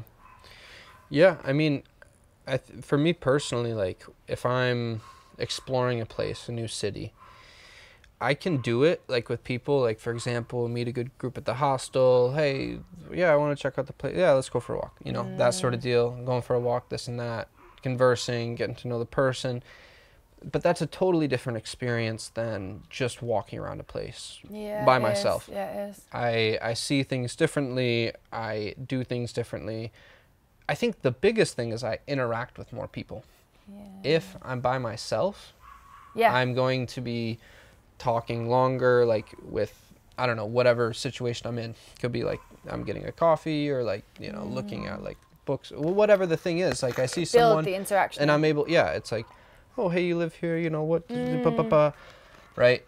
Sort of trying to like go a little bit further in, you know, like, hey, I'm here, it's, you know, you're here too, you know, versus like if I'm with someone, it's like, wow, we're here and we're in this place, you know. I feel I'm more like with this person, which is cool because it's deepening my relationship with this person. In the space. And of course it's there, but it's just, I think it's sort of like a smaller level of shared experience, I guess, isn't it? It's like a flame that's like out by the sun, you know. It's like, you can kind of see the flame that's there, but I guess for me, what that says about me is I'm more of a I get a lot of information through people, you know. So if I'm interacting with people already, you know, like it's one thing if it's like we know we're doing a different thing, and so it's like I get to like, you know, be walking at a different or whatever, you know, just being able to go my own way. But if I'm like with someone or with a group of people, then it's more about that, you know. It's more about that experience than your experience in the place and the other person just being there too. And then it's also the thing of like, what do you guys want to do? Oh, let's do this. Oh, let's do that. Oh, that sounds good. Yeah, let's do that. Cool. We're all doing this together, which I love too. But I need that in terms of exploring a place. I need to be able to see it by myself and to explore it by myself. You can do this if you stay in a place longer, or you can do it if you're in a place that is smaller and you're in there in less time. Like, I like to do somewhere on my own, and also if it's a specific kind of like part that is interesting to me, I'd like to do that with people and then alone also. So I can have my own experience of it, and then I can have a shared fun experience of it with other people. Yes, That's always the best way to do it. So it's like nice to just to replicate the same thing twice, so you get the best of both worlds. Yeah, that's why like I think the longer the better. One of my buddies is like, at least 3 weeks, and the reasoning is, after 2 weeks you're bored. you already did all the stuff that everyone goes there to do. Yeah. Okay, so now we're just here. You did the stuff. Now what do we do, right? So now, that's important, being bored in a place. And then you get, you know, your friends together and you're like, okay, let's see if we can get on a roof of one of these buildings. You know, something, you know, you create an adventure. And I guess that goes back to maybe the same sort of thing with like creating opportunities for victory. I think, and it goes hand in hand, right? The adventure to the victory, you know, or even just like setting a little like quest to go do something, like, or I've got to go out and do this, just to get yourself out. And then once you're out, then like you can be pulled in that direction or that direction, and then the adventure's over there, and then it's winding over this way and over this way and that way. Yeah, that's important. I do that an awful lot, even just to fill my day. Sometimes I just go places just to see what happens. Like even at home, like I'll just get myself out, like you said, just get myself out. And once you're out, you kind of, like you say, pulled by. I wrote a poem about ADHD that's called "Pulled by the Now," and it's about all the things that are happening right there and then that make me go, oh yeah, cool, that's interesting. And so I'm a nightmare when I'm traveling, especially when I'm alone, because I'm like, oh, I want to go, and I'm just pulled in 1,000,001 different directions. It's why I normally move so fast, especially when I'm on my own and I'm like seeing things, because I'll just follow my energy and it's everywhere. But it's no, it's just interesting, like that. Just that idea of being pulled towards stuff. Would you be interested in reading any of your poetry? Reading it? Yeah, I'd love to hear that. I don't know any of it. So you don't know any of it? No, is it on your phone? Written. It's all written physically. Yeah, it's all written in a notebook, and I actually don't have it on me because I was so annoyed because I came to write. Actually, that was the point, was that I was ready to write, and I brought 2 pens with me, both of which died in the airport on the way out. So I was like, oh, fuck, okay, cool. I'm gonna have to buy a pen. They don't have good pens here. They don't have good pens here. No, and like, in all honesty, I only ever write when the feeling comes to me to do so. So I just carry my notebook with me all of the time. So, and sometimes it arrives and I'm like, okay, I'm ready to write. So I never had any expectation of actually writing. I just brought it because I've been in a creative place recently. Yeah. And actually, the importance of me spending just time just doing other things for myself, like rather than sitting and writing, like really slowing down. Like, I did, when I was at the beach in Montenegro, there's this guy that I follow called Cole Stacks. He even messaged me back. I was so excited. So he balances rocks, right? On the beach, and it's so interesting to watch. And I just get high and watch him all the time. And I was on this beach in Montenegro, and I was like, oh my god, these look like the rocks that Cole Stacks uses. I'm gonna have a go. And it was honestly like so interesting to do. And I spent like an hour on this real and it's actually pretty good. Like I'm pretty impressed with it. Yeah. I've got a good picture, I'll show you later. And it's like stacked up, and I took a picture, and it took me about like an hour. And then I posted it on my Instagram, and you replied, and I was all fangirly. And then I did another one. So actually, I spent so much time doing something else that was creative this time. I didn't feel the need to write because I was sat making fucking balancing rocks instead.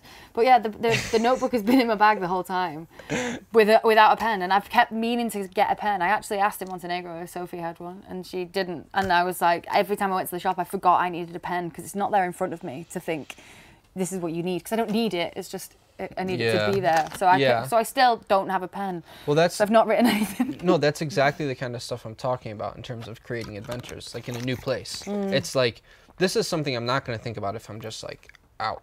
So I'm here. I need the reason to go out.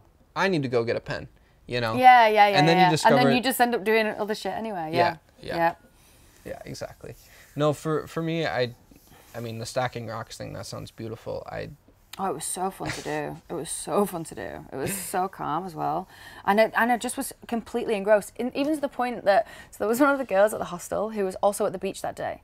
And she was writing too, and I'd got there a bit earlier, so I was like I'd made myself a little section where nobody could really get to. And she kind of like came over and she waved, and she was lovely, but I could tell we both needed our like me time that day, and I was so thankful that she kind of got it too, because she just sat there and we just kept kind of waving at each other every now and then. But it was nice because we were both in our own space.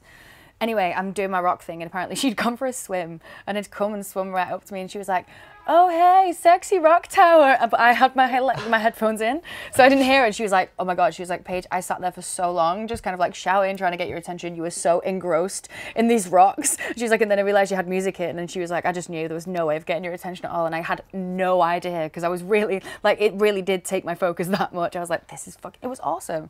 If you haven't rock stacked, do so.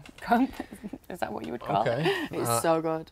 I mean, yeah, something about, I like balance within my body. Yeah, you'll love it. You'll love it. I'm exactly the same way. Yeah. Like, and that's what it reminds me of, like, yeah, like weight distribution and stuff like that. That's what it felt like.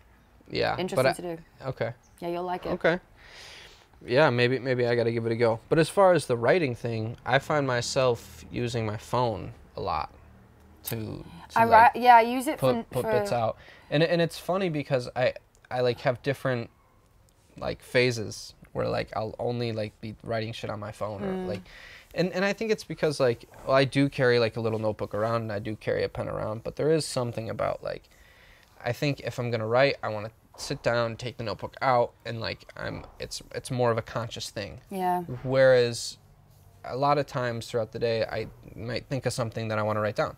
But you don't have the pen and paper to do so, yeah. And yeah. Or even if I do carry the pen and paper, like it's just like, oh, this is like here and poop poop poop poop poop, or like, you know, I'm laying down and it's like, okay, I don't want to turn on the light.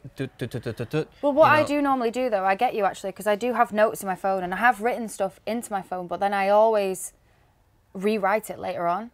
So like I always say that I want something to go through a pen. I need it to go through a pen. I need it to come through my hand for me to know it.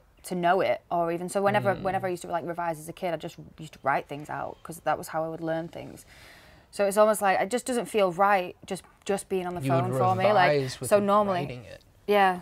Oh yeah, so my master's exam, which was like a very long essay, 2 different very long essays, one about decision making and reasoning, and the second one about hunger and the satiety system.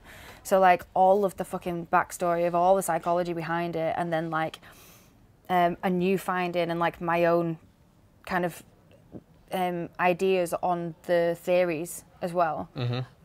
That was so much to write and to remember, because you had to be really specific with the numbers and obviously like the psychologists who did what studies and whatever. So in order to remember that, I just wrote out my master's exam over and over and over and over again.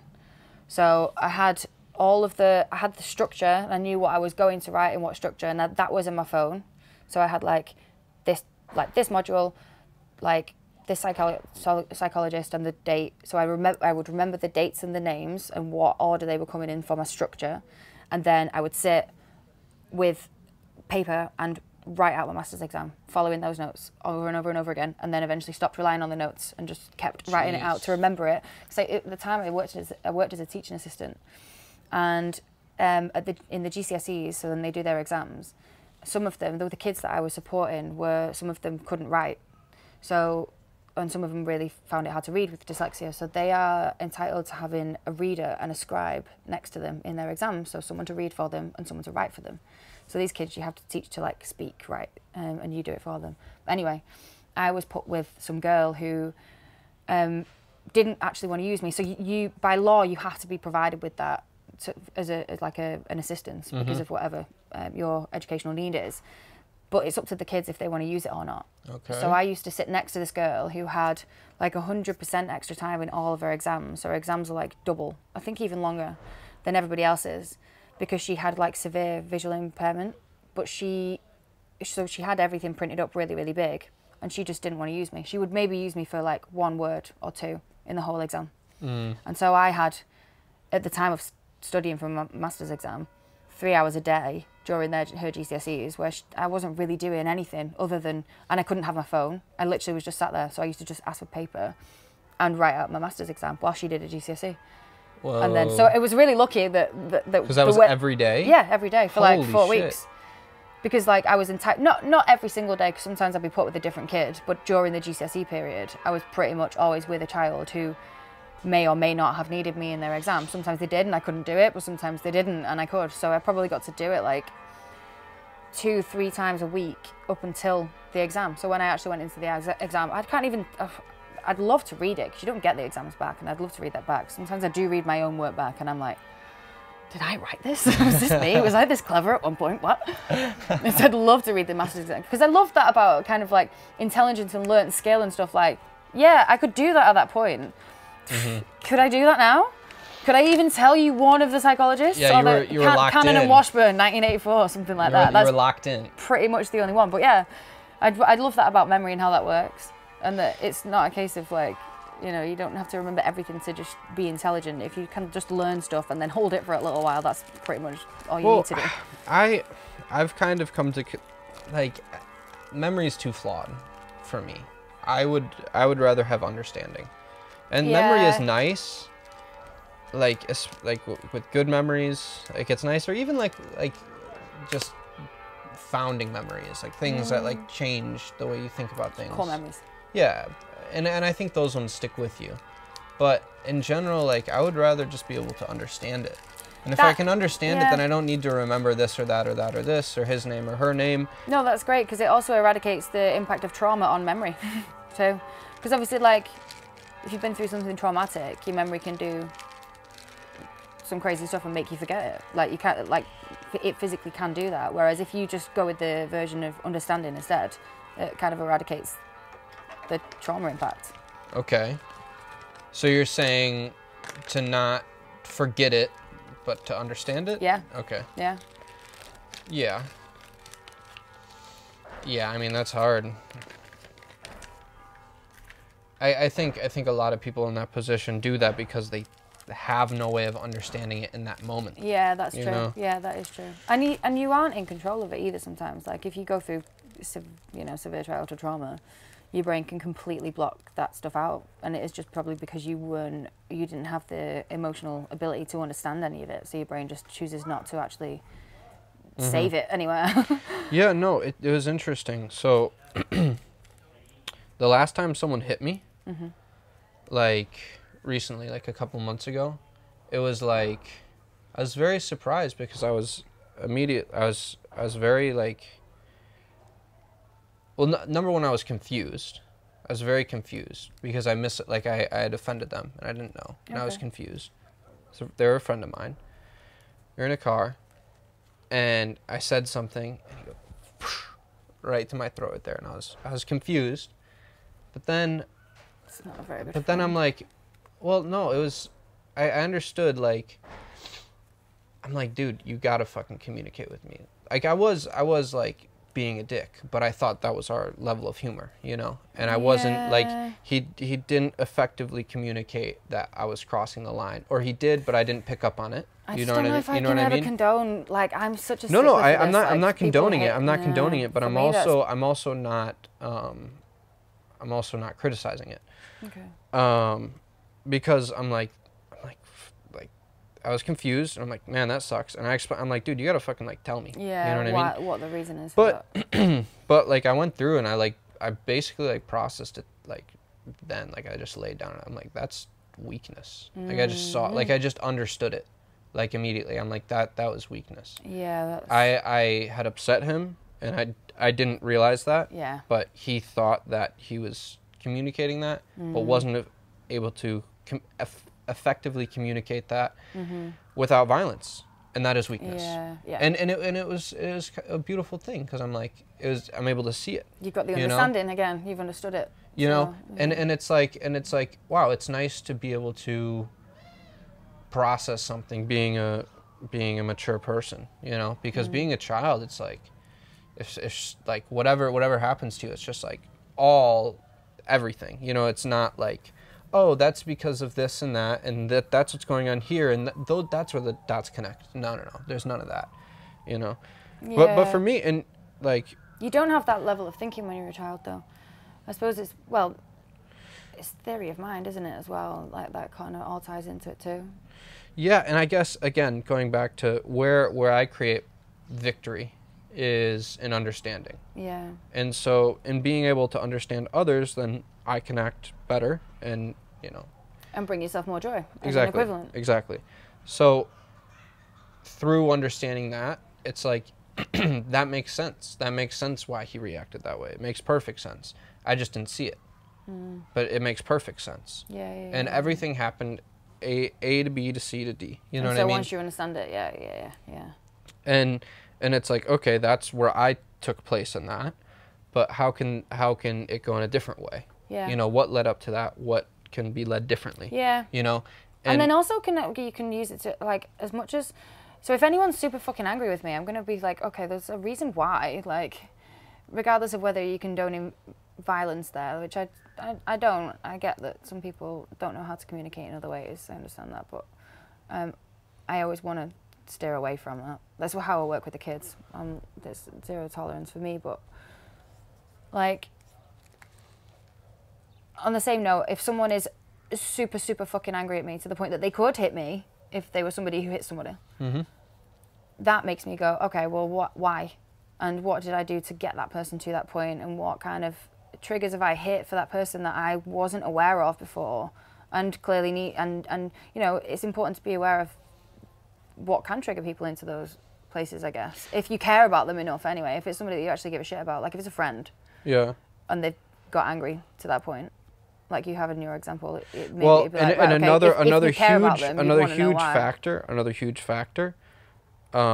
So the situation in particular, what had happened, he was like letting a bunch of people pass him, and like I was like in going very slow and people were passing, and so jokingly, because I've been in the other car, so I'm thinking like it's funny because in the other car you'd be like, look at that grandpa or something like that. So so I said something, I'm like, oh, you fucking pussy or something like that. So we're in traffic, you know what I mean? He's driving, there's stress from the day of traveling, whatever else. It all makes sense in correspondence to, what behaviors or situations have been learned. Everything makes sense. And there's no criticism. I'm like, that's where I was in that situation. I'm not even getting into the conversation of whether I deserved it or not. Maybe I did, So, but again, it was a good lesson for me. Reflect, though, isn't it? I suppose. Yeah, and it's that ability for me because it did fucking hurt, and it did like change the way that I viewed the person, and like, but at the same, and I thought it would just be negative. I thought I would just view the person negative, but no, it just helped me understand that this is a person, like everyone else, and that there are good things and there are bad things. You know what I mean? Just help me understand. And so coming at it from that mindset, then I'm able to feel that growth, But do you think that comes with everyone or only with the people that you actually care about? Because like if someone I didn't care about hit me or got me to that level of anger, I don't think I'd be wanting to know the reason why as much. Yeah. That's totally right. Well, I guess it's because the people you care about say something about you. Yeah. So if you care about someone that hit you, what's going on? That's already a question. Yeah. That already inspires a question. Yeah. Whereas with a person that you don't care about, you would never have that question. Yeah, You'd just be like the fucking asshole. Yeah. You know what I mean? And you just move on. Because that's all you know about that person is that's the person that hit me. Yeah. Yeah. I think on a level of insecurity, you'd still want to know why, though. If you've got that any level, if you're not entirely self-secure, which I'm not entirely. I'm like, I don't know if we could do like percentages. I think I'd like say I'm like 70-30. Like I actually do. Like there's still 30%. Can we do percentages on it on insecurity? Wait. So the 70. Oh, the secure is the 70. The secure is 70. Yeah, okay. but I'd say there's probably like 30% left of some level of insecurity. Okay. Around things. Wait, and what was that in correspondence to? I completely forgot the thought before. I don't know. Just. Wait. Oh, it's just completely gone out of my head. So the way that I look What at it was with he memory talking is you about? got to go forward. You got to go forward. No, it'll come. Wait a sec. What did I say? The level of insecurity in response to something, the way that you act, what we were talking about. It's all good. It's gone. The way that I like to think about it is if I forget about it, it's probably because it didn't matter so much. Well, But I mean, call them. and if it matters, it'll come back. Oh, well, that's yeah, that's what I probably mean. Like in terms of going no, forward. but that does. I know that. That's what I call ADHD thoughts, is butterfly thoughts. And this happens to me so much that I'll be having that I'll be in the middle of a sentence of something that I really want to say and that is actually poignant and great, and all of a sudden the thought, and I see it goes, and just flutters out of my brain, and I have to go, okay. Yeah, I know what Goodbye. you mean. That's I know fine. what you mean. Well, let's carry on then. And Well, then sometimes it's- it comes back. And then Yeah, sometimes it doesn't. it'll come back. It's like I like to think about it like a tree. You know, like getting in a deep conversation is like going out into the branches on a tree. Yeah. Right. But like if you just like the you're like, oh, that's what I was talking about. That's the tree. Okay, that's the branch. That's the thing. We're there. You know what I mean? Like it all snaps. Like when you remember, it all snaps. Yeah. Like even if you can remember like 10 things before what you thought of, usually it'll like snap. Yeah. But I don't know. My brain tangents I guess I don't know. like crazy anyway, but I like that, and I like that in other people as well, because But- it makes for good conversation. But here's what I wonder. I don't think that insecurity changes whether you are curious about people's actions. I think for a certain I extent. remembered what it was. Of Carry course. on. Carry on then. But of course, like needing to know why someone did something specifically might be something. But I think in general, like, well, you have to be able to accept that some things you don't need to understand, or like it's like, okay, they're in a state of mind that is like that. I don't care about. You don't need to like fucking know all the details. I think maybe the insecurity is like going into all the details when like being like, okay, that's that space over there. Like I understand enough. Yeah. You know. Well, that's what I was going to say, and it goes on from that anyway. So I'm glad we got back here. If somebody does something, if somebody feels a certain way about you and you don't care about them, it's like if you're not fully secure, if you're not 100% secure, that's when you want to know why. Normally, that's when you want to be like, okay, like I don't actually know you at all, but you feel a certain way about me. Well, I guess Without any impression. And it so would- I want to know what it is. and it would be Do you know even what I mean? it would be even more pronounced in the people you know then, because I think that type of insecurity, or maybe insecurity in general, is relying on other people's like worth of you instead of your own self-worth, because you have a Yeah. low self-worth. Yeah. So you rely on other people valuing you. Yeah. But I think there's a lot to be said in that as well, because I don't want people to not value me. Like, it's something that I find that is fulfilling, right? So why would you not want another person to value you? That's why I think, I mean, I don't know, insecurity isn't all bad in certain No. ways. Like maybe there are certain things, like it is sort of a reflective thing. It just can't be the thing, you know. It's a way of going in, and then it needs to be acknowledged, but then it also needs to be move on from. It's not only the insecurity that you should be listening to. Suppose it's like in relationship to being vulnerable, like we said before, it's similar. It's of a similar strain. Yeah, but Having a level of also insecurity. also just being like, yeah. I mean, I don't know. I don't know if it needs to be had, because I think what I'm really getting at is more humility than insecurity. Yeah, okay, yeah. Right? You can still have a high self-worth and understand that there are a lot of things you don't know, and there's a lot of things that you need to learn, and there's a lot of things you need to get better at. You know, you can still have that, but just understanding. And I think insecurity comes from like a misunderstanding of confidence. It's like you shouldn't be confident in everything, you know. But there are some things you can be confident in, you know. But then there are other things where you should say, well, maybe I need to learn something, you know. Can you teach me? Yeah, Can you teach me? yeah, And then once you're in yeah. that state, you'll end up learning a lot of shit, and then you'll be more confident. Yeah. Yeah. So it's Yeah, going yeah, the other yeah, way. Yeah. to be confident, you have to be humble. That's how you learn. That's how you become good at what you're doing, and then that's when you're confident. That's what you can feel on because I like to think of myself as a person with a whole lot of confidence.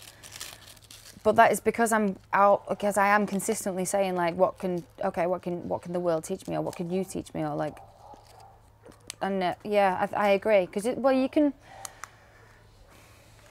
I suppose confidence can come across in different ways as well. Like, I think to be confident within yourself as a person is just to know yourself, but you can then also have, and it's not fake confidence either. It's just kind of like more shallow confidence.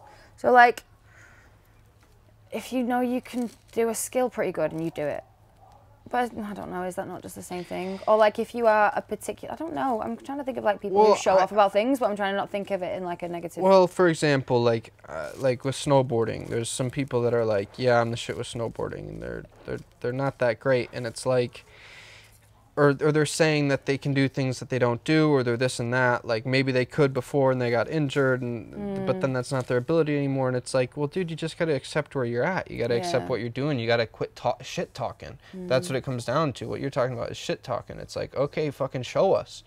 You know, the cool people doing stuff are not fucking talking shit about it. They're like, look. Like, if they're like, look, it's because they're like, you can do this too. Yeah. You know what I mean? Let's do more of this. Yeah. Let's get, like, look, this is, like, and I think, I mean, maybe that's a difficult thing. It's like to be a teacher as well. If you're at the cutting edge of whatever you're doing, is to also teach behind you. That doesn't happen very often. No. But I guess some amount of humility. Like, we're all learners. You know, we're all at the same point. And insecurity comes from, no, I have it. I'm holding on to it. I'm the one that's holding on to it because I have it, because I need the thing. And if I don't have it, then I don't have anything. It's like, no, none of us have anything. We're all just learning shit, you know, and we can work together. You don't have it. You know, you don't have the thing. Maybe you can work at it. Yeah. You know? Like consistently as well. Yeah, well, it's just, I don't know. It's its own form of drama, of course. People get into it, but it's like, why? Why aren't we trying to get better? Like if it's a compliment, or if it's like a criticism, or if it has some sort of value, let's speak about it together. But if it's just, look at how good I am, or look at how shit you are, or even look at how good he is, no, let's appreciate how good he is, so we can, like that he does that specific thing, so maybe we can incorporate that as well. Like specific area, but I guess. Again, I think it serves learning. That's what it serves. It's once it's like idolizing something, or I don't get into that. It's about learning. We're all learning. We're all here to learn. Yeah. There's nothing. The past is here to be here to move forward, for us to learn. I think that's the kind of the confidence in those specific skills, like what you're saying with like kind of showing off and shit talking or whatever, and that is in itself is not, it is over insecurity then, isn't it? Because you're making up for something. So like with what you were saying before about confidence needing humility.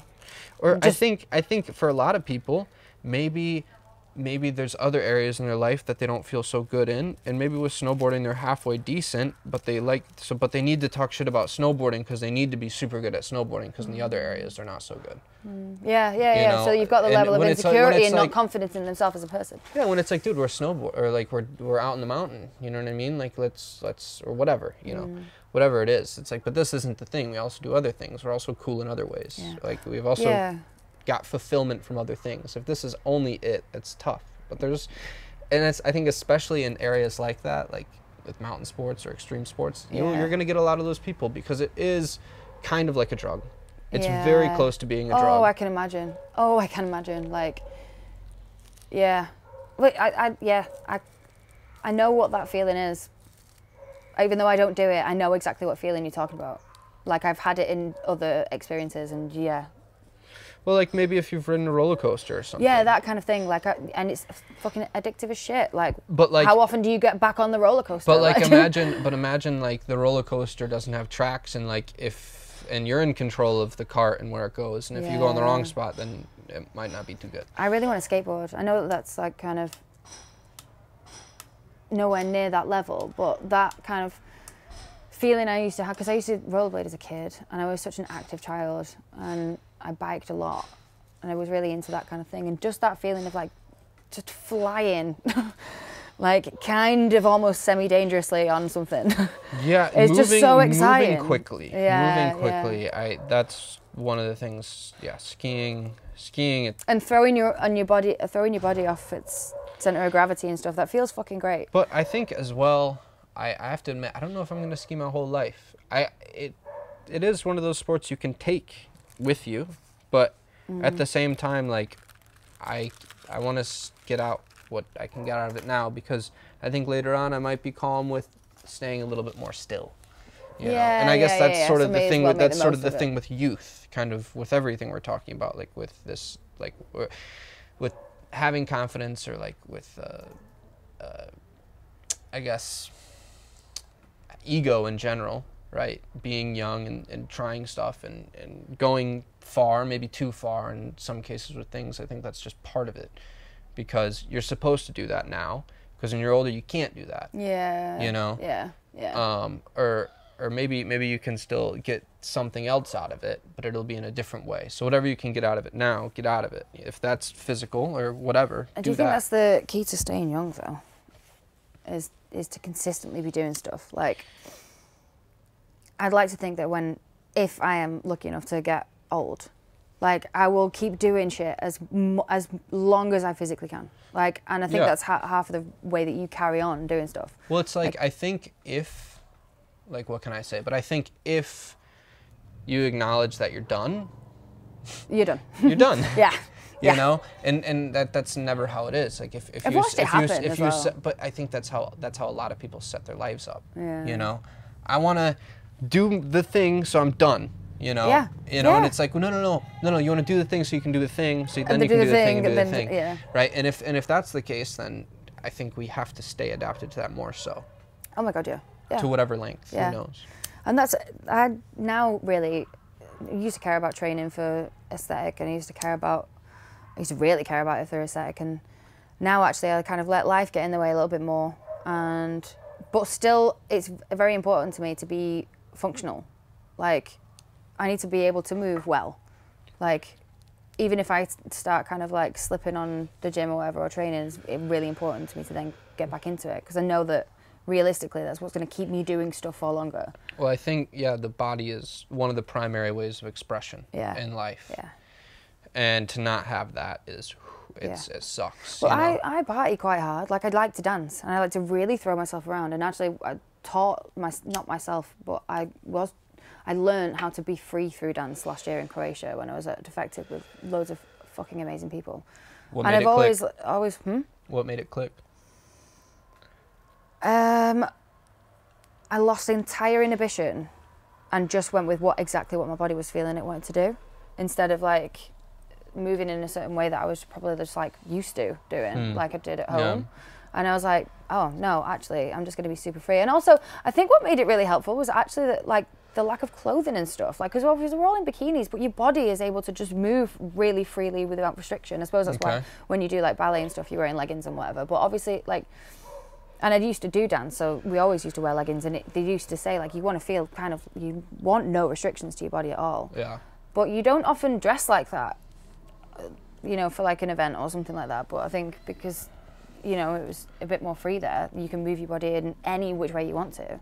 And then once you can check into that and you actually do, it's like, and like so much fun, and was really freeing, like changed my whole entire perception of going out to dance. Like, it's now just to feel everything through my body. It's great. I don't really know how I'm dancing. I just do well, whatever. It's nice, because in those situations, that's sort of everyone agreeing that we're not going to care about shit. Yeah. And that's why I love that scene. I really, really do, because it feels that way. But don't you think it's unfortunate that it's restricted to that place, you know? Where it's like if you're moving in that way in normal life, people are going to be like, are you okay? You know what I mean? You should be. Well, somatic movement is up and coming, or just, isn't it? I don't know, like anything in general, just that, like, you do you, I do me, we're chilling, I'm not going to judge you, you're doing your thing, you're feeling your thing, I'm feeling my thing, I'm going to do my thing, it's all good. Yeah. You know, we don't, it's nice because we have that in that area, I would say, specifically in Western society, we have that in that area. Well, but dance I think has been used oh my God, through forever. Like, But tell me when dance was not a part of bringing people together. No, it always has. But I just mean it shouldn't be restricted to Yeah, that. yeah, you know, no, I get it you. should You be should just another be able to tool. do- It should be another tool. Yeah. It No, shouldn't. absolutely. It shouldn't be. This is the place where we let go. It's like why can't we let go all the time? Yeah, yeah. You know. Yeah, good not point. not in a way where it's like take things seriously when you need to take things seriously. Of course, you know. But like we're alive for this moment, for this time. We should appreciate it. Yeah. You know, it shouldn't be restricted to that. No, absolutely. Yeah, that's a nice kind of like metaphor to carry over as a generalization for life, really. But no, that experience was crazy. Well, what I was going to say was, fitness to me is important to be able to go and do those things. Like, I'm 30 years of age and I still go and dance like crazy. And some of my friends are like, oh God, come on, like we're 30, and they're tired, and I can feel it. Like, actually, I hit 30 and was like, yeah, I can feel my body's more tired than it was a few years before. And it's actually been really humbling to even feel that, to feel that growth on myself, of like becoming a woman as well, like, which is only really kind of happened in, I think, like the last year, but it's really nice of me to like understand, oh, like, okay, cool. So I really do have to, I'm going to keep up with everything that I need to keep up with to make sure that I am able to move in the way that I want to move and to be able to do all the fun, energetic shit that I want to do. I mean, I'm not saying I'm super old, but it's important to start that now so that by the time when I get to 40, 50, I'm still able to go do all of those fun things as long as I get to that point, you know what I mean? If I'm looking to get to that point. Like, so. Yeah, of course. My idea of fitness has changed into like more just to be able to achieve the life you want to achieve. Exactly. So I'm excited to get back into calisthenics. I think calisthenics is great. Yeah, you can make it as mental as you want, but it's a physical world. We have a physical body and a physical world. If your physical body feels good, things are probably all right. Yeah. You know? Yeah. And that's another thing too, like if mentally things are not all right, one of the first steps that I take is physical appreciation. Yes. You know, I feel 100%. warm right now. My stomach is full. I'm hydrated. Whatever. Maslow's hierarchy of needs, isn't it? Like, it's fulfill the basic needs first. But it's so easy to not do that when you're not well. It's so easy to forget not it. do that. Yeah. It's easy to forget it. Like, yeah, you're worried about this thing or that thing with this person or whatever situation that didn't happen or whatever misfortune. It is misfortune. It does suck. Yeah. It is something that sucks. But if you just go into your body, oh, my body feels all right, and then that, I think that's where it all starts from, and then you can transition that into creating more and creating more, because it is easy to get beat down. There are enough depressed. But there are enough people, you know, and there are enough like annoying and like systems that like make it hard to feel that we can express ourselves in that way and not be judged or belittled or fucking whatever, you know. It's a strange thing, but yeah, I don't know. It's strange. It's very strange. I suppose you can put art in the same bracket as that as well, actually. So like creativity and art, and like, well, yeah, of course it's in the same bracket of dance. It's all art, but like, I suppose there's more platforms to express that, to be that free, even as you can be in the dance, as you can be through like any form of creation, really, if you're creating something. Because I suppose that's all you're doing when you're dancing. Yeah. Or you're embodying something. You're letting something flow through you, which is creation. Yeah, Going back to what you were talking about with manifestation. If it's not you creating it, at least this is what helps me think about it. If it's not me creating it, if it's something that's happening and I just happen to be the one speaking or doing the thing or writing or whatever the thing is, then that's great. I'm here to do that. And that goes in with the physical thing. Like, yeah, I want to be able to fulfill that energy, whatever that might be.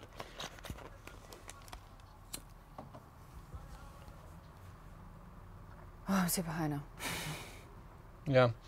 Honestly, we've been talking about moving long enough. I kind of want to move around. We just did two and a half hours. We should. Oh my God, we should do that actually. We just did 2.5 hours. Did we miss the sunset?